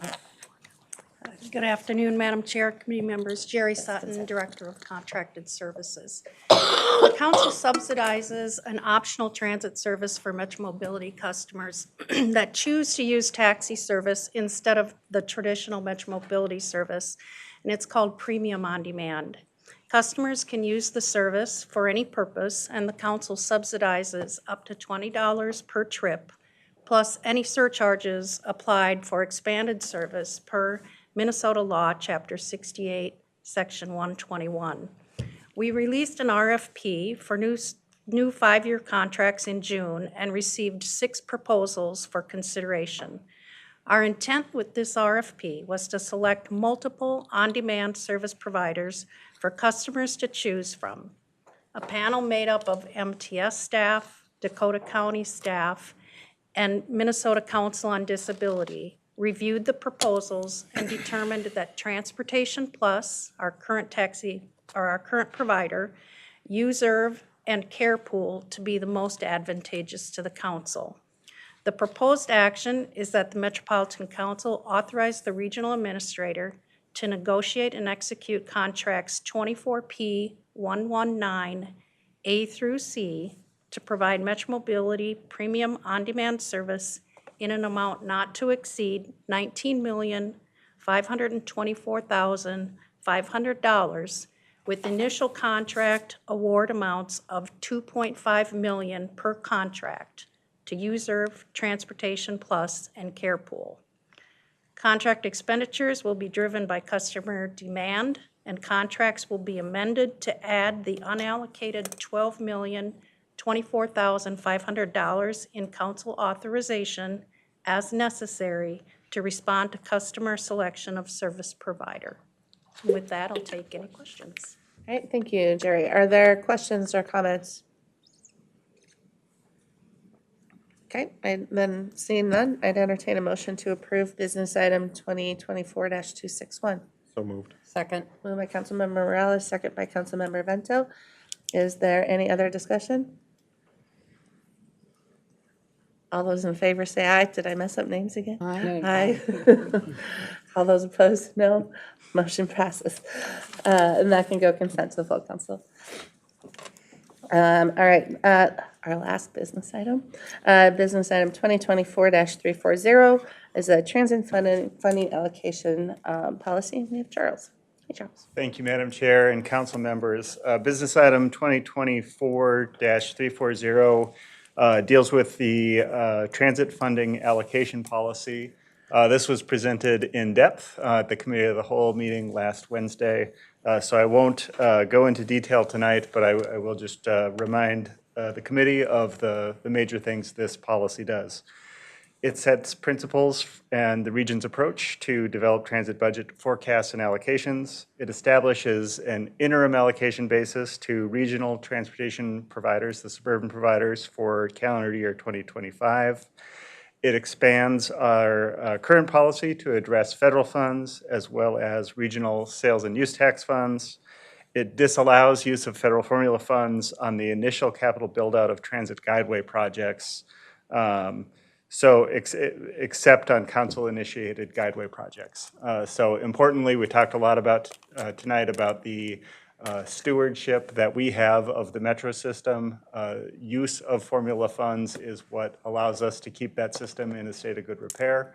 There were significant changes in how the initial how the ongoing maintenance of these systems will occur.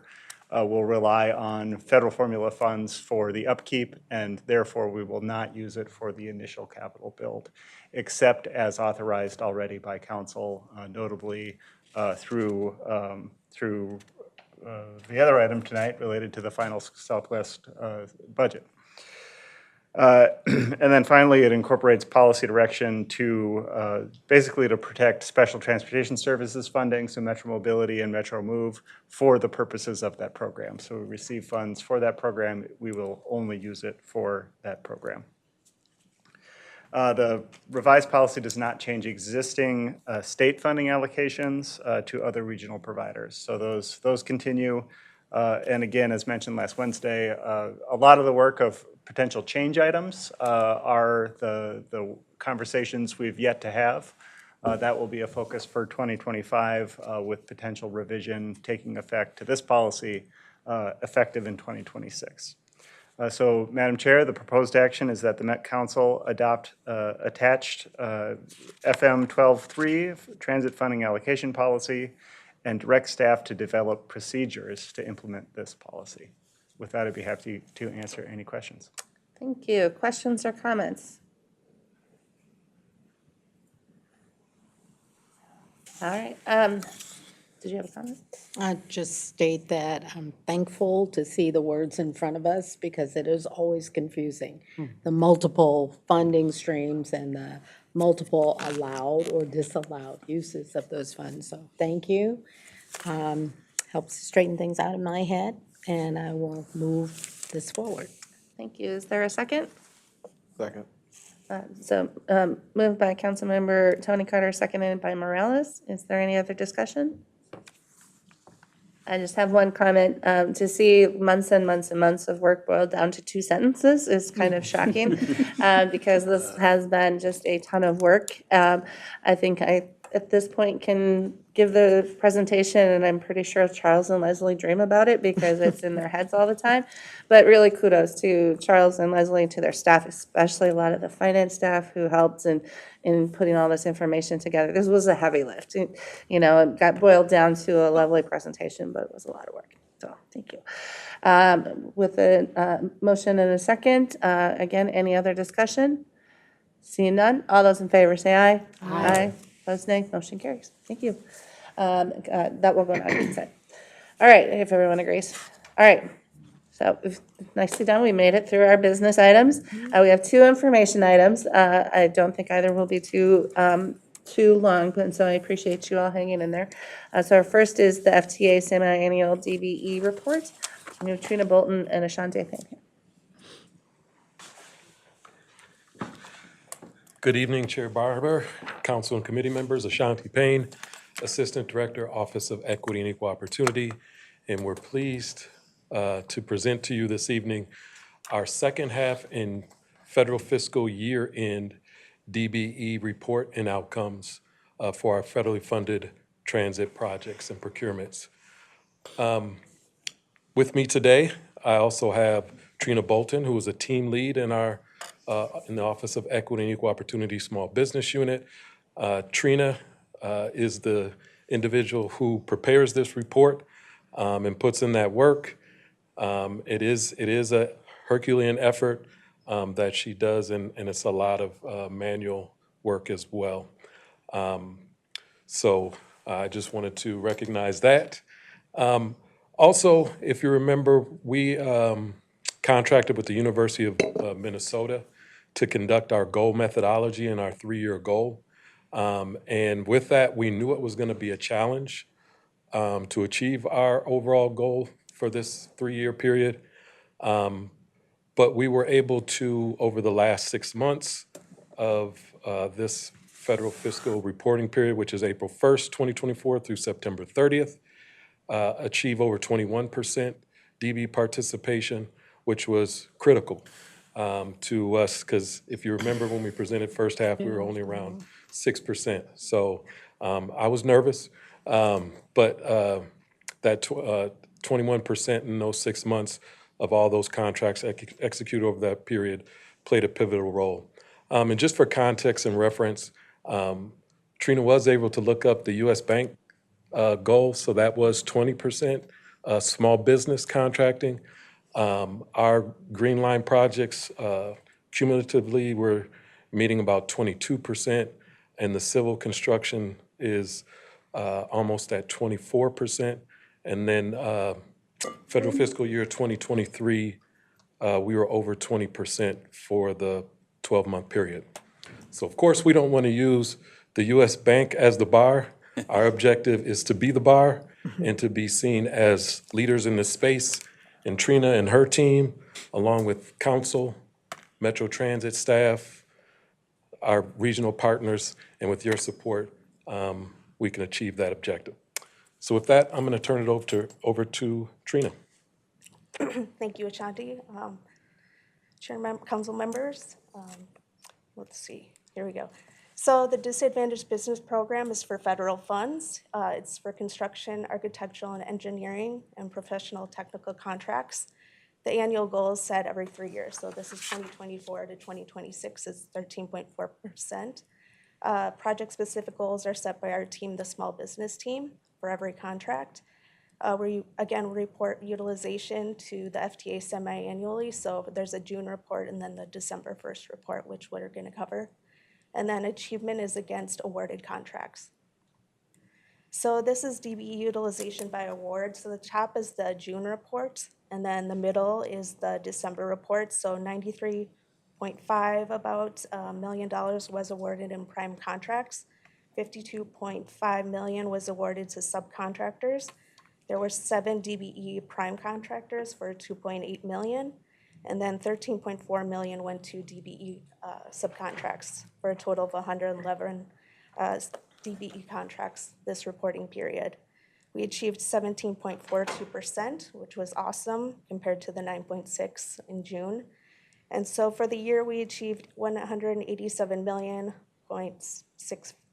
close to 188 million, I guess, for the year in prime contracts, and 88 million to subcontractors. Again, 9 total prime contracts went to DBE primes, and then 160 contracts to DBEs total for the year. We achieved, again, 13.5%. So with that shortfall basically in June and then overcoming that, this report, we just achieved over the 13.4% goal. So we were happy about that, but we wish we were further above it. We did have 35.5 million in sole source contracts for fare collections, which really impacted us because those are sole sources. There's no DBE participation. So we really hope that the other members of the council, when they're procuring these contracts, will look at opportunities to use local funds for some of them, because then we could really achieve, we would have achieved on this December report 19.26%, and then for the year we would have achieved 16.6% on the year. So that really hindered us overall. So this is DBE awarded contracts by gender and ethnicity. You can see Black Americans had 2.49 million contracts for 17 contracts. The Hispanic Americans had 4.1 million for 30 contracts. Native Americans was just over 1 million for 5 contracts. Asian Pacific Americans were at 1.1 million with 14 contracts. Subcontinent Asian Americans had 68,000 in 1 contract, and then non-minority females was 7.4 million with 44 contracts. This is just a snapshot of where the DBEs are located throughout greater Minnesota and interstate in the Metro District. And then the major contracts that were awarded was the Metro E-Line was major construction, 31.5 million. The commitment was 20.1. Haywood Office Systems upgrade was 11.3 million with 15.42% DBE commitment. The Hopkins Rail Support Facility construction had a 16.2% commitment, and then again the fare collection equipment, both of those fare collections had 0% because they were sole source. Some of the success stories, 7 DBE firms were awarded prime contracts. The minority spend for males was higher than the female, which was a first. It's never happened. Usually female spend is higher. There were 5 contracts awarded to Native American firms, 17 contracts again awarded to Black American firms, 2 female and 8 male firms, 3 with multiple contracts, and then 30 contracts were awarded to Hispanic American firms. And then this is a yearly comparison, just you can see from 2019 to 2024. Again, like I mentioned, that sole source fare collections really impacted us, so we would have had 16.66%. And then again, just for the end of the year comparison, this just shows all the, from 2021 to 2024, the female spend and the male spend on this slide. The Black American male firms have consistently increased, as well as the Native American males, which is great to see the spend increasing overall. And then there has been a decline in the female and non-minority spend, but it is showing parity that, you know, other firms are being utilized, and there's still a lot of room for growth with all the different contracts that we have. And again, just showing the Native American spend has increased from 2021 to 2024. So some of the paths to success that we've gone through, there's been Metro Protege program. We have 3 DBEs doing that, Public Solutions, PWS, and Top Vision. We've done project meet and greets. Typically ES has done them in the past, and recently, on I think November 20th, there was one for bus shelter cleaning, which I think was a success. There's been targeted outreach to MBE firms and female MBE firms. We had a new DBE orientation on October 29th. With the Thrive Equity Funds, we've been providing services for MCUBs, which is free, and all these courses listed there are offered quarterly, and they've been utilized a lot, so I think it's really helping the MCUB community. And then finally, the OEO engagement. So we've been doing divisional trainings. My counterparts, Rajan and Dolores, were doing sim and goal setting trainings just with different cars and project managers so they could learn how we work and operate. And then myself and Rajan did some training in October for new federal regulations and post-award to end-award contracts. So that's been really helpful. We have the engagement and development unit that's always engaging the MCOM community and keeping them aware of opportunities that we have.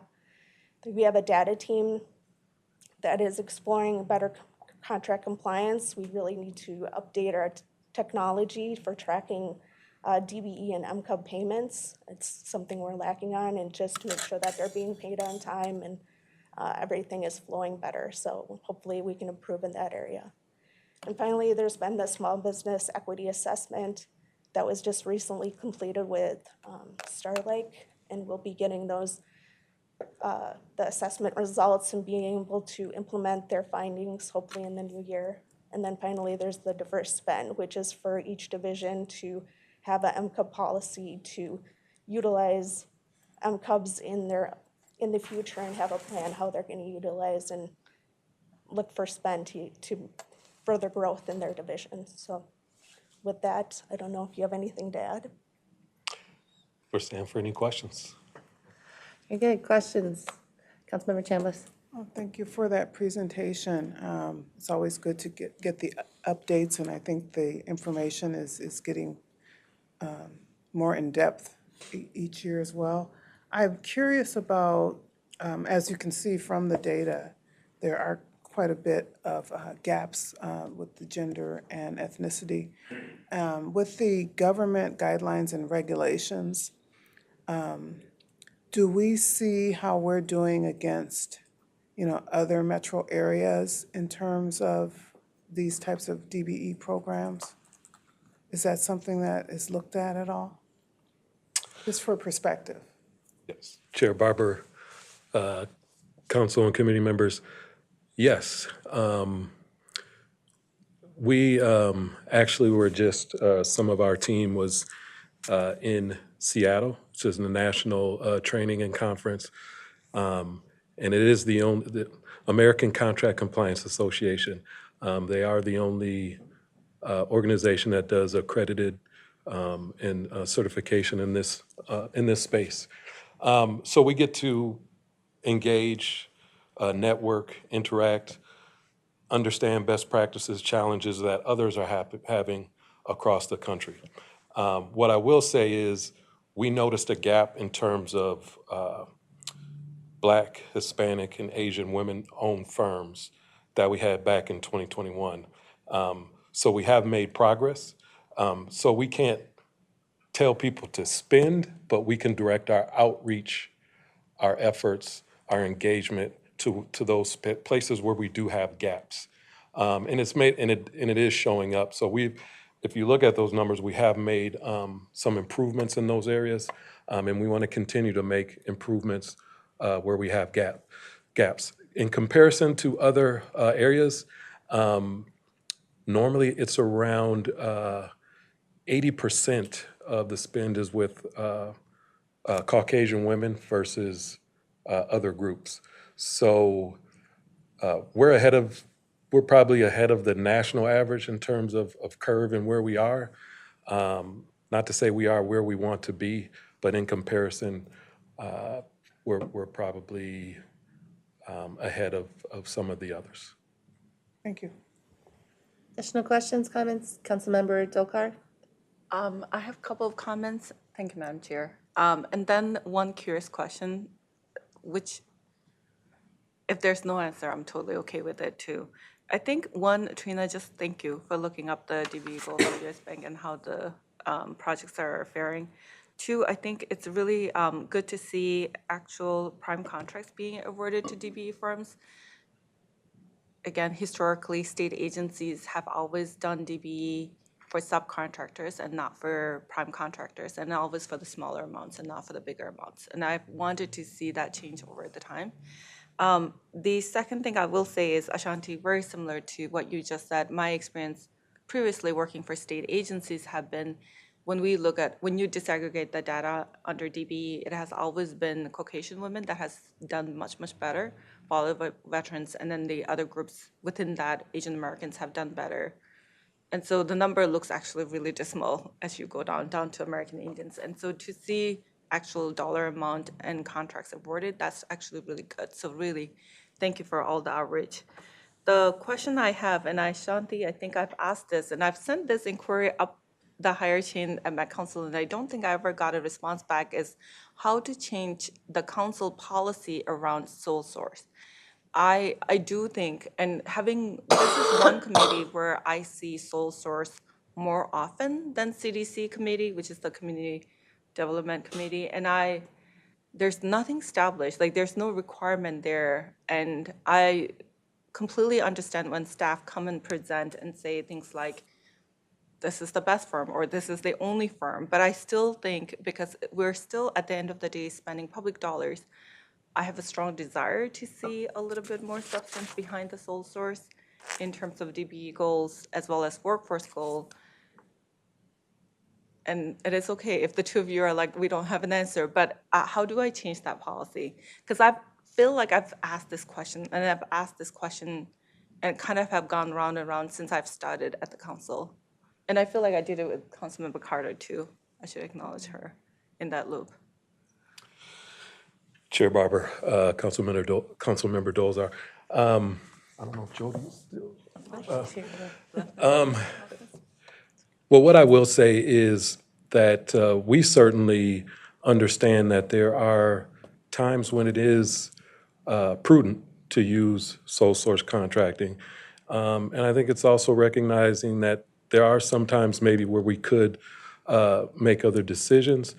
I would just say it does impact small business because we don't get the opportunity to at least evaluate it for those opportunities when we use sole source. So in terms of the policy around sole source, although definitely I have these sorts of conversations, but it's not, well, I can't, I'm not the Who individual. should I talk to? Because I feel like I've talked to the management committee chair, I've talked to different offices, and I've talked to individual staff that has come and presented, because this feels like a council-made policy. This is not written in law. It's not by state statute. So it's something that we as individual council members, not individually, but as a collective body can set a policy. How do I? Chair. Well, we can probably connect you with some people offline. I will say sometimes with the sole source stuff, especially when we land in transportation world, some of the rules that we have to work with, even whether it's Buy America or some of those sorts of things, really do limit the pool of where we can go. And so even like with the one that is with the challenge, which is the fare collection system, they did an analysis of if we swapped out for something else and it would have been so expensive, it would not have made sense from a taxpayer perspective, or from our perspective. And so, it's some of those sources, I think, because of questions that have come up over the last many years, as we've been reviewing different policies, standing up the MCUB program, all these different things, this question has come up from many council members. But so I do think they do a more detailed analysis now as to why, when we go down that path, why there's a why behind it now, which I don't think existed before, but we can certainly try and connect you with people to talk about it further. Councilmember Pacheco. I'm glad you brought it up. Just as an example, the Latino Chamber of Commerce, we're 501c6, and we go to the legislature and they say, well, we don't fund 501c6s. You can't do that. And I heard that again and again. But then 2 years ago, a person at DEED went and checked the legislation, looked at what the history was, and there's no reason they could not fund a 501c6. And so from that point, we've now had a little over $1 million in contracts with DEED and other state agency because that went away. and they couldn't find it because we're a charitable institution, but we're not a 501c3, we're a 501c6. So raising the question, we just asked again and went before talked to the folks at DEED, and they went into the legislation and looked at the legislation that defined what they could do, and they changed it. So, and I don't know, it's just someone asking, I think. I mean, my assumption is where I would go would be general counsel right now and just ask if what is the barrier? I mean, I'd second it if you do that. I don't know that there's a barrier to not having sole source. I think sometimes that there are other rules, and depending on where the funding is come from, that's whether it has federal money, and he can correct me if I'm wrong here, whether there's federal money tied in or some of these other things that do provide some rules that we do need to abide by. Sometimes it's something that the cost of completely redoing a technology and something would be so prohibitive, it just doesn't make sense. And so it's so I think it's really a case-by-case basis. I don't know, either you guys. And Madam Chair, I can say too that I know the groups that I frequently work with, at Metro Transit and within operations, we debate whether or not sole source is even explored, and most of the time it's ruled out, frankly, if we think that there is any opportunity for a competitive provider or another solution. Some of the cases where we experience sole source being a useful tool is in highly specialized pieces of equipment that are proprietary to an original manufacturer who still retains all of the patents and trademarks, and they're literally the only supplier who could provide that equipment, part, tool, software, those types of things. And I think, as it's been explained to me, there is an opportunity. You could go through and complete an RFP and still end up in the same result with the only people who could supply that equipment, software, et cetera, would be that one person. And so some of it is a staff efficiency and trying to leverage what we can about maintaining that relationship. So, Councilmember Morales? Just wanted to echo off of what Brian just said. I mean, every time you put out an RFP, it costs money, right? So when you already know that there is only one or two people or one contractor that can provide that equipment or that technology, by us spending thousands of dollars for an RFP to be back right where we knew we were going to be at the beginning, is just not financially responsible for us to do to begin with, which is why I think that's one of the main reasons we use the sole source is when we already know there is no other option, it doesn't make sense for us to spend the money to end up where we know we're going to be. Councilmember Chambliss? Well, I think these are good discussions and good questions. It looks like it may be a systemic issue that is much broader than the Metropolitan Council. If we are not producing the technology that could be replicated or supported, or providing incentives for information sharing after a certain period of time, or providing training for specific skills and the workforce, could be a workforce issue. But if we don't ask the question, we won't come up with the solution. So I appreciate the questions. Councilmember Dolker?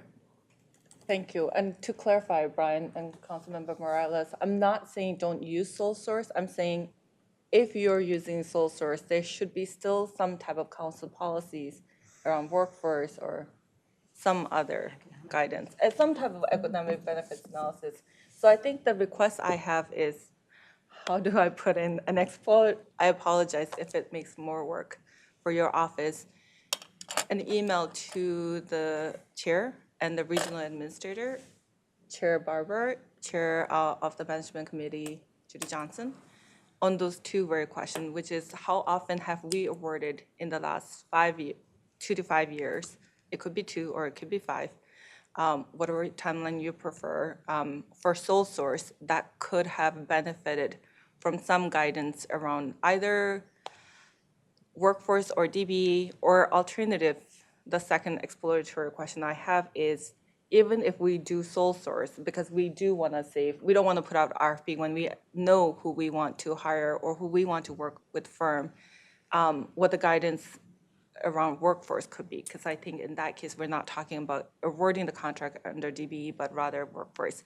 And the reason why I say this is, on transportation projects, I've seen a firm get hired, and then that firm stays on throughout the length of the project. And very similar to what we have seen today, it could start at $1 million contract, and at some point, you're adding 10 million, 20 million, 90 million. I don't know at what point then you reevaluate. And I do think long-term, working with one firm who is very familiar with the project makes sense. But it could also be a missed opportunity for the council. That's my two exploratory questions. And I'm Councilmember hoping you will Morales. succeed more than I did in trying to ask those questions, because I feel like I've asked those again and again. Councilmember Morales? I had a question for Shanti. Just for clarification, when it comes to the FTA and reporting, they don't look at the workforce numbers, they're looking at DBE numbers, right? So even if we start looking at the workforce numbers for engineering firm, that has zero effect with FTA because we're looking at DBE numbers for utilizing these firms owned by either minorities, women, correct? Or am I wrong on that? You are correct. And just to kind of further clarify that, we know that we don't have very many DBE transit providers in our region. And we have these conversations, well, hey, we've got a very diverse workforce, and we always say that's great, but it doesn't help us with our DBE number. So yes, you are absolutely correct.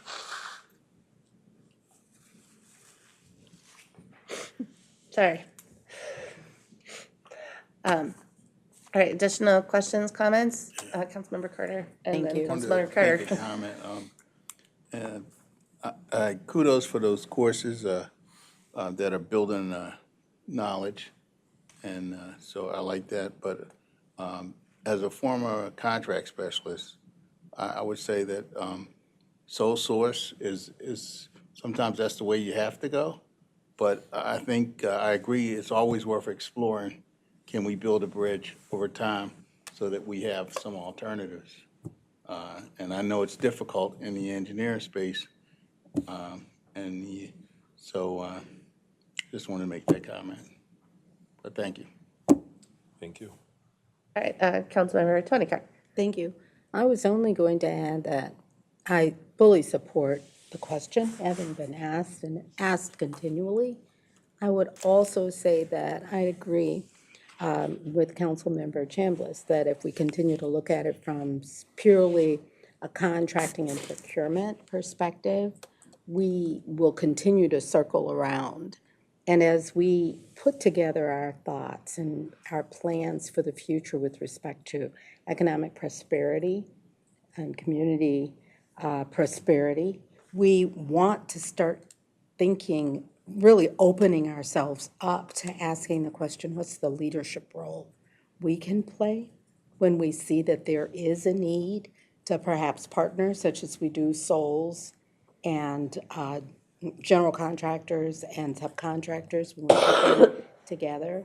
If there is something that we can do as we look at these long-term contracts where we're using sole source and they continue to be the people that are doing this work, is there some kind of motivation and incentive?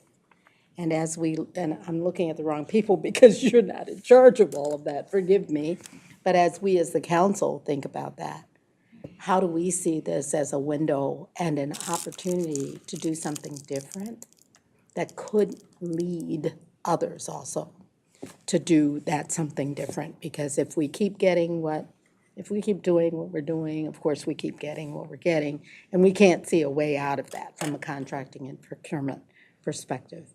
But as we look at the other goals that we have for our community, maybe we can do something different. And then I just wanted to confirm that and I will move off of this only if we're done with it, because I had a second question. Thank you. And the question was simply, as you're looking at gaps, when you review the categories and where we're doing well or not doing well, as you reported the changes year to year, are you looking actually at the availability and the utilization within categories and not just overall, so that you're able to, with data, actually see where the gaps are, where we're doing well and where we're not. Chair Barber, Councilmember Carter, yes, that's both included in the methodology that we asked and contracted with the University of Minnesota to do. They're looking at the work that was forecasted for these 3 years, the scopes that are involved, the availability of DBEs in this space, and other factors. And when And we look, I'm asking, forgive me, I'm asking specifically whether that is identifiable within the categories, Black American, Hispanic American, Native American. So are you seeing availability against utilization within those categories? yes, we, some of that, we didn't go into depth with one of the slides, but we do know the demographics and what are some of the scopes by demographic. And we also look at things like who, over a reporting period, who are the top 10 awarded DBs, both by dollar value and by number of contracts, and how that breaks out demographically. So yes, we're looking at the data in many different ways to understand what we don't understand. And we also, what was mentioned on one of the other slides, is we also contracted with a third party to just do an assessment overall of our procurement and our administration of our small business programs from an equity standpoint and outcome. And hearing, I think the probably one of the more critical pieces is hearing from the businesses themselves who perform these scopes of work, and how they are able to identify opportunities in their scope of what they do here at the council, and what are the barriers to them participating in their scopes and categories. I know you can't do all of that reporting as you summarize here, but I do appreciate that you're getting to that level and you're tuning your outreach and your ability to resolve those gaps as you see them. Thank you. Thank you, Madam Chair. Okay, additional questions, comments? All right, thank you both. Thank you. Appreciate it all. We have one last info item, and that is the Imagine 2050 TPP public comment discussion. We have Cole Henniker and Chad Hansen.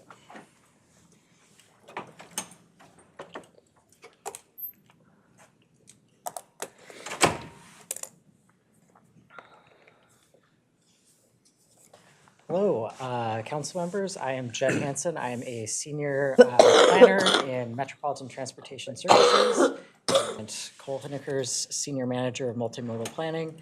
And we are here today to present a summary of the public comments that we received on the draft Imagine 2050 Transportation Policy Plan.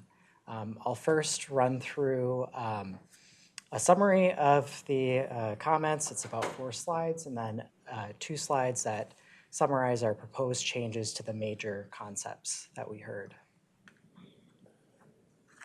So we received just shy of 400 transportation comments with 17 cities, 7 counties, 1 state agency, 1 federal agency, and 7 additional partner agencies or organizations.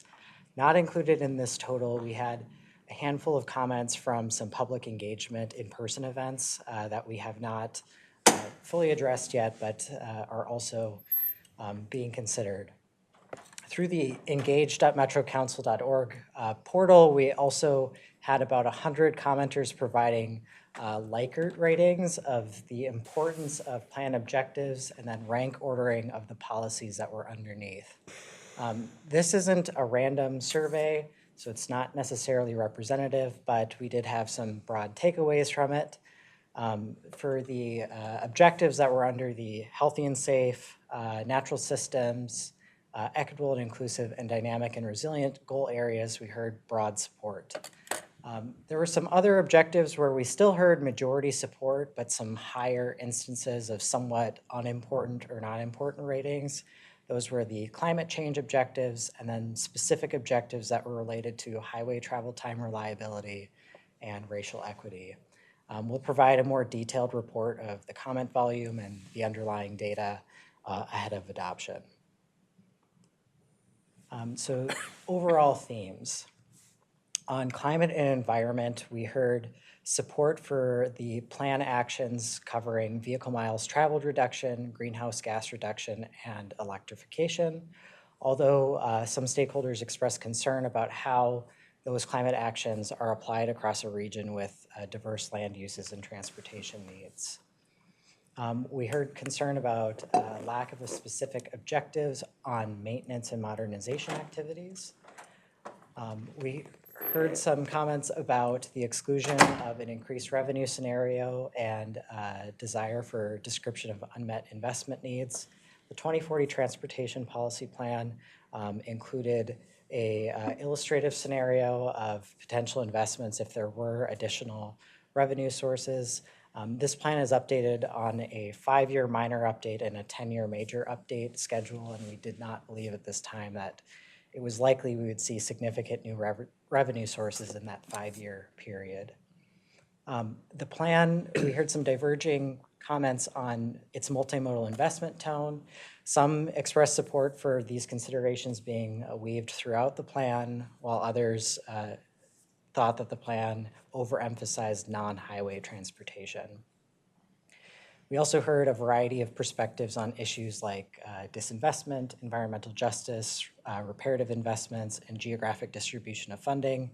These topics related to distribution of benefits are a very common thread in our transportation planning processes, and I would expect these conversations to continue through evaluation of our regional solicitation.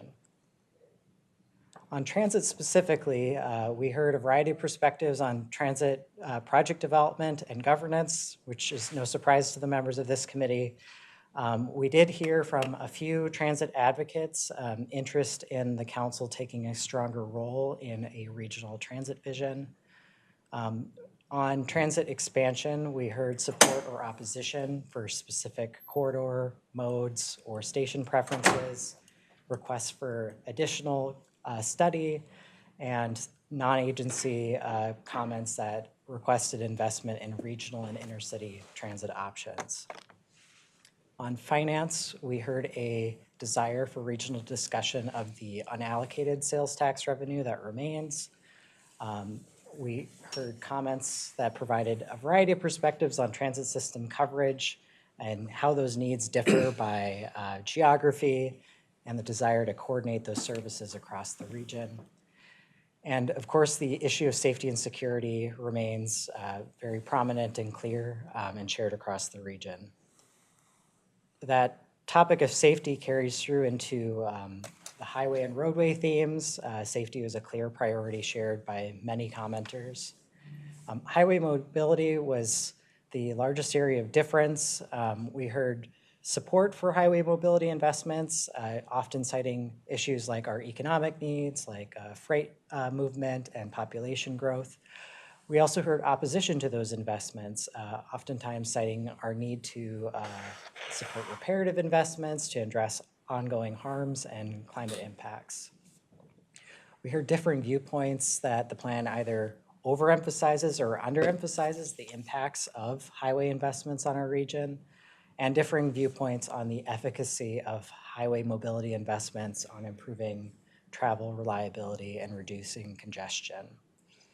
On highway delays specifically, we heard both specific support and opposition to an objective that is related to highway reliability and excessive delay. And we heard support for coordinating multimodal investments alongside highway investments. For pedestrian and bicycle themes, the regional bicycle transportation network, we heard support for updating the network and various elements related to it, like its criteria and coverage and some of the destinations it considers. Requests for additional engagement with parks agencies, and thoughts on how sensitive the network is by regional geography. We heard support for bicycle and pedestrian barrier removal and potential study work. We heard support for investments to reduce pedestrian fatalities and serious injuries throughout the region, which are disproportionately represented in the recent declines in safety performance in the metro area, and specific technical questions related to the work. We also received questions about new policies that seek to increase ADA compliance and promote universal design. Some other themes on finance. There was limited discussion in the plan of differences in revenue availability between city and county governments and requests for additional discussion in that area. There were differing perspectives on how to balance freight user needs that can conflict with safety and environmental needs.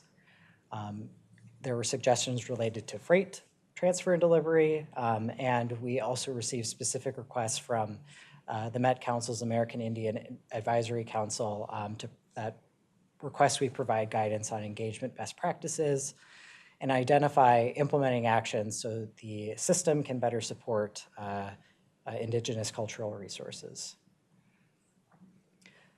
We received comments on aviation and land use compatibility, specifically around air quality and noise, requests to clarify our performance management program, requests for clarification on work program tasks and specific adjustments, and various suggestions to improve the length and readability of the document. Some key changes we anticipate in response to these comments and other inputs. First, notably the removal of the Riverview Modern Streetcar locally preferred alternative and its related funding. In its place is potential narrative or mapping changes that demonstrate continued regional commitment to transitway investment on the corridor. Added discussion of the Gold Line extension and the list of potential future transitways, a potential broadening of future work related to transitways, an objective focused on excessive delay for highways will be revised to clarify intent, and some highway spot mobility projects were added.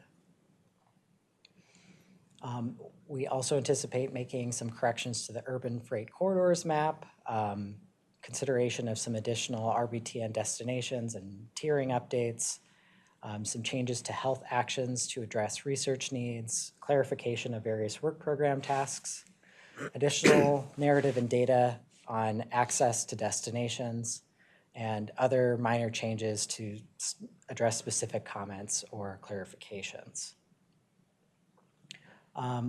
So we had posed these discussion questions at our previous committee meetings. We brought these forward to the Technical Advisory Committee and the TAAB to check our understanding to see if the main topics that agencies raised were covered and sought additional feedback, and are here today to seek your additional feedback. And I'll also note that we'll be providing red line copies of the plan in response to these comments at your December 9th meeting. Good. Thank you. Any questions or comments? Can I add sorry? one thing, Madam Chair? Go ahead. Well, actually, a couple things. Number one, first, I wanted to both thank Jed, who's done a great job coordinating this work across all of MTS. We have 20 staff working on the responses to all these comments. Jed, and as well as the entire MTS planning staff, has done a lot of work and are still doing work to help respond to this. So it's been a huge effort. The other thing I wanted to note was you're not going to see a lot of substantial changes. And I think this is reflective of the fact that the comments that we got were largely similar to the comments we got all throughout the development of the TPP. We knew these issues were there. We knew that there's some disagreements from both sides of the issues within the region, and we tried to thread the needle to hit the sweet spot for a lot of these. There are some policy changes, particularly related to the American Indian Advisory Committee for how we engage with tribes that are going to be added. So there's some substantial changes. But just noting, we're not seeing a lot of substantial changes other than the major ones that Jed covered on the previous slide. So recognizing that, you will see red line versions. We're not anticipating a whole lot of feedback from you all on December 9th. I think we're going to have time on the agenda if you want to look through those and provide us with any thoughts. But just noting, not a whole lot is changing from the draft to this version. And we're not seeing a whole lot of substantial concern about the plan from our partners. So really wanted to highlight that for you all. I think we're in really good shape with the TPP. And I know the other thing I would note is the controversy is probably going to become more apparent in the implementation of this through the projects like the regional solicitation. And so you'll see it more in those venues than I think on the plan itself. And you might want to add onto that, Deb, having been a part of both the solicitation and the TPP group. I agree completely. I think, and I think, watching just the evolution in the TPP, I think the way we approached it this time of having it be more interactive with a lot of those groups along the way, I think has resulted in, there's comments, but it's different. And I think it's because we took that time and did the really good work. Now, as you put it into practice at the regional solicitation work group, that's where it actually becomes real. Where's the money going? How are we going to align? Are we going to align with the visions and goals? Or are we going to align with certain types of modes and things like that, which is the dynamic that's going on right now. So in real time. So thank anyone who's serving on either the TPP or regional solicitation work group, because I very, very much appreciate it. So, all right, Councilmember Dolkar, then Vento, then Chambliss. Thank you, Madam Chair. Could I, Cole, could you clarify sort of threading the needle when there are differences of opinions on the comments that were shared? When we were getting the parks comments, I think the staff explained that they were, correct me, I'm looking at Councilmember Vento, that they were actually taking the feedback received and making changes to the plan. And I think we were told, so is this a much different practice with TPP? Is this historically how it's done? Because there's always differences of opinions on policies, and these are major policies. And so when I hear, so I'm not seeing what, you're saying there won't be any changes based on the comments, and I'm not seeing the full comments, so I don't know what the comments are. But even just the summary you provided are very, very strong positional policy positions, and I can understand from the governor down to the chair to the regional administration, individual council members, anyway, I'm curious why it's so different from one plan to the other. Yeah, Madam Chair, if I can start, you might want to add on to this too. I don't know what Parks' approach is. I don't know if they're suggesting changes that are in the same vein that we're suggesting are minor changes, because we are making changes. What I'm suggesting is we're not making any significant policy direction changes because we're getting comments from both sides of a lot of issues. So there's no comments that would suggest we should go one particular direction heavily, because we might get one comment that says you should do this more, but the other comment that says, no, you should do it less. And so we feel like the way we've structured this plan, that we've struck a good balance between both appeasing most of the region and recognizing that the opinions around the region that maybe don't agree are not going to agree on any common solution to move forward on. And so I think the changes that we're making are largely context, providing some more context and pointing to a lot of our future work that will help provide more tools for local governments.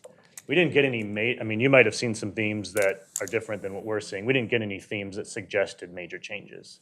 They were just comments about issues they wanted to make us aware of.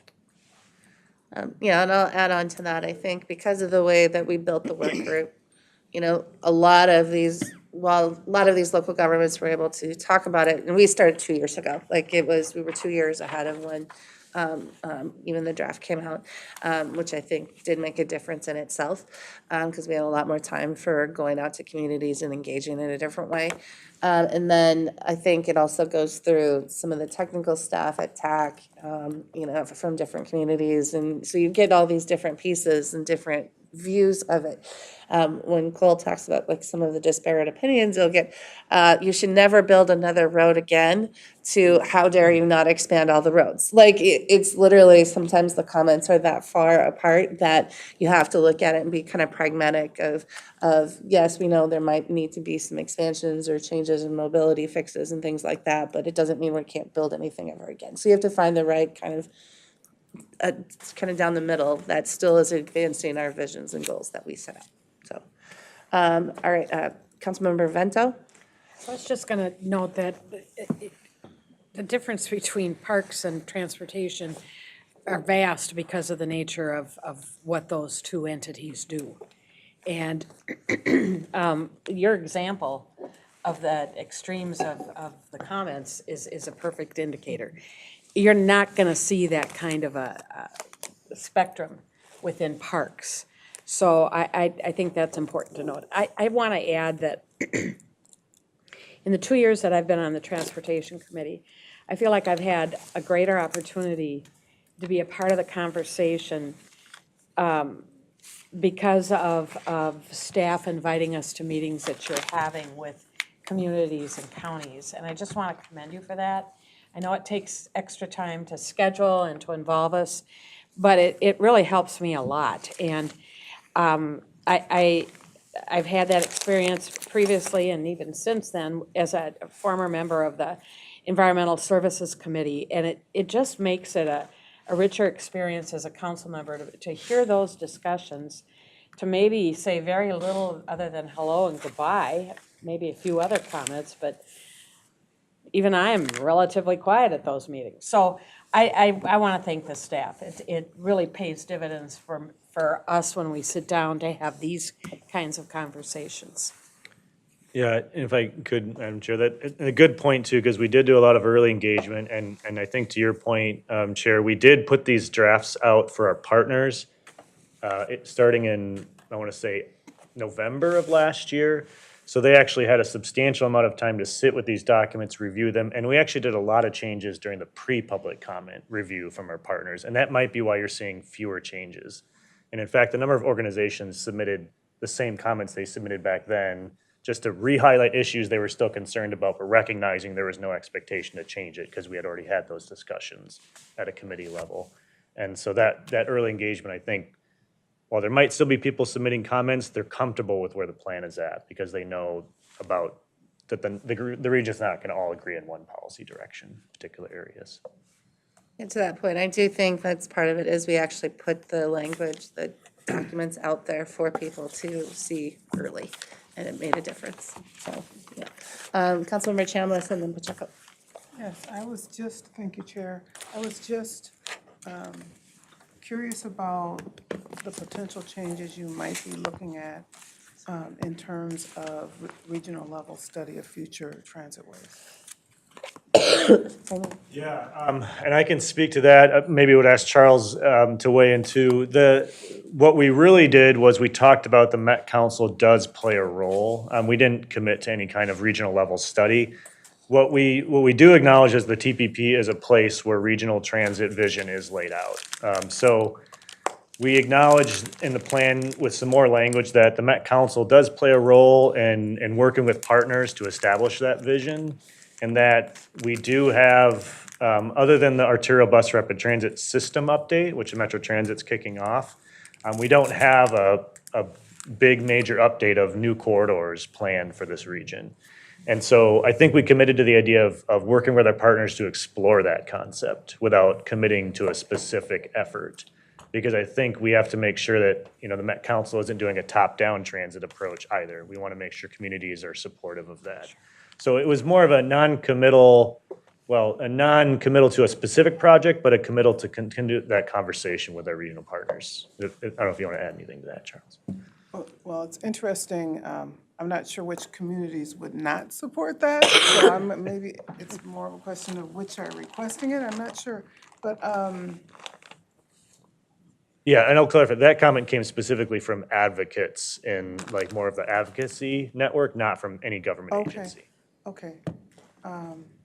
Well, I guess we will hear more about it, but from what I could see when I first got to the council and didn't have a lot of knowledge about how the policy was implemented in our metro area related to transit planning, it sort of did seem like a top-down approach with the studies because you couldn't really take the action without the studies. So someone had to make a decision to do the study first, or else you're kind of behind in the process. But maybe, I don't know if I was understanding it correctly or not, but Maybe, Yeah. and that's maybe something afterwards that I need to get more understanding on. It's a worthwhile concept for us to continue to explore. I will say the nature of some of these comments where the council should be doing transitway planning, not the counties. And I don't know that we fully support or agree with that. I think that it's definitely a partnership. So I think, we just didn't want to come out and say, we agree that the counties shouldn't be doing that, and we should. We said we need to work with our partners because you can't deliver these projects without our partners. Thanks for that perspective. All right, Councilmember Pacheco. Yeah, that's, to me, the 10,000-foot level for what I have to say. And that was that, I'm just going to follow up on the previous conversation regarding upgrading the blue line. And where it came from was that I used to manage government relations for NSP. And if the power plant, substation, whatever, we just basically took a mile around the whole entity and pulled those folks and met with the neighbors there and knew what was going on. And some of them, they didn't even notice us. Others, they hated the truck traffic. They didn't like the noise. And if one of them, we ended up building softball fields, which were popular back then, that with the buffer zone. And that's what they wanted. They wanted, there was one that was just to redo the fencing. They didn't like the cyclone fencing, no one does. And so we had put a brick facade along this. So, and I did bring this up again a while back, maybe it was a year or two ago, and I talked to Charlie about it and said that. I said, if we just do a little zone, and it's important because it's be used across the whole system if we get the right information or if we can at least get the feedback of what they're liking or not liking about what we do with the colors. I don't know what it is, but at least they're our neighbors and we need to treat them as such. And so I'll just let you know, I'm following up with Charlie again and see what we can go on here. Because this is the ideal time, is when you're in the street, we could be in the street as well. All right. Additional questions, comments? Councilmember Carter. Just curiosity. I never, the Riverview Modern Streetcar, what is that exactly? Sure. So the Riverview Modern Streetcar was a project to connect downtown St. Paul to the airport and the Mall of America along West 7th. It was a project that was led by Ramsey County. They had, I think in 2019, completed a study to recommend Riverview Modern Streetcar as an investment in the corridor. It was adopted into the plan back then. But as of this fall, Ramsey County has decided to stop work on that project and look at all their alternatives along with partners like Met Council, Metro Transit, City of St. Paul. It was like a former light rail? It was going to be a streetcar project, but it was never built. Okay. All right. Additional questions, comments? All right, a couple of housekeeping notes. So we have one more transportation committee meeting this year. Did you have any other slides? Oh, did you have another slide? It's just the project timeline. Oh. Yeah, but maybe Got just it. noting here that, as I said, for December 9th, we will put redlined chapter of all the content for your review, and then it's going to tab for action in January, and then Transportation Committee that same month, ahead of that February 12th final adoption. And so TAB, this is unique, and in all of the system plans, TAB officially does have to act post-public comment to recommend for adoption, which we anticipate they will, but just a note. Awesome. All right, and yes, please review and read them and all of that. I think it's actually important to kind of know what's in there. So the housekeeping stuff, you guys good? Yep. All right, thank you. So one more, Transportation Committee, December 9th. We have a fair amount of business. I don't know how bad it is, but we've got a fair amount. So again, please let us know if you can't be there so that we can make sure that we have a quorum set up. And then this will be our last meeting at Haywood, where next month we move back over to Robert Street. And I'm going to keep reminding you, and Jenna will send you reminders, because that first one, when we switch over, is we always seem to lose somebody somewhere. So I'll keep reminding you just in case. So December 9th, we're here. December 9th, we're here. Yep. So. And we're planning to cancel December 23rd. Oh, yeah. But we won't cancel it until after December 9th, so as not to create any confusion about December 9th. There you go. So, And Madam thank you. Chair, for December 9th, should we pack a lunch and bring sleeping bags? Or? Well, apparently, we're kind of getting there, so. It won't be as long. It won't be as long. I think we are in a little bit better shape. All right, with that, we are adjourned. You brought Dream coffee. on. That's what I- Dream on.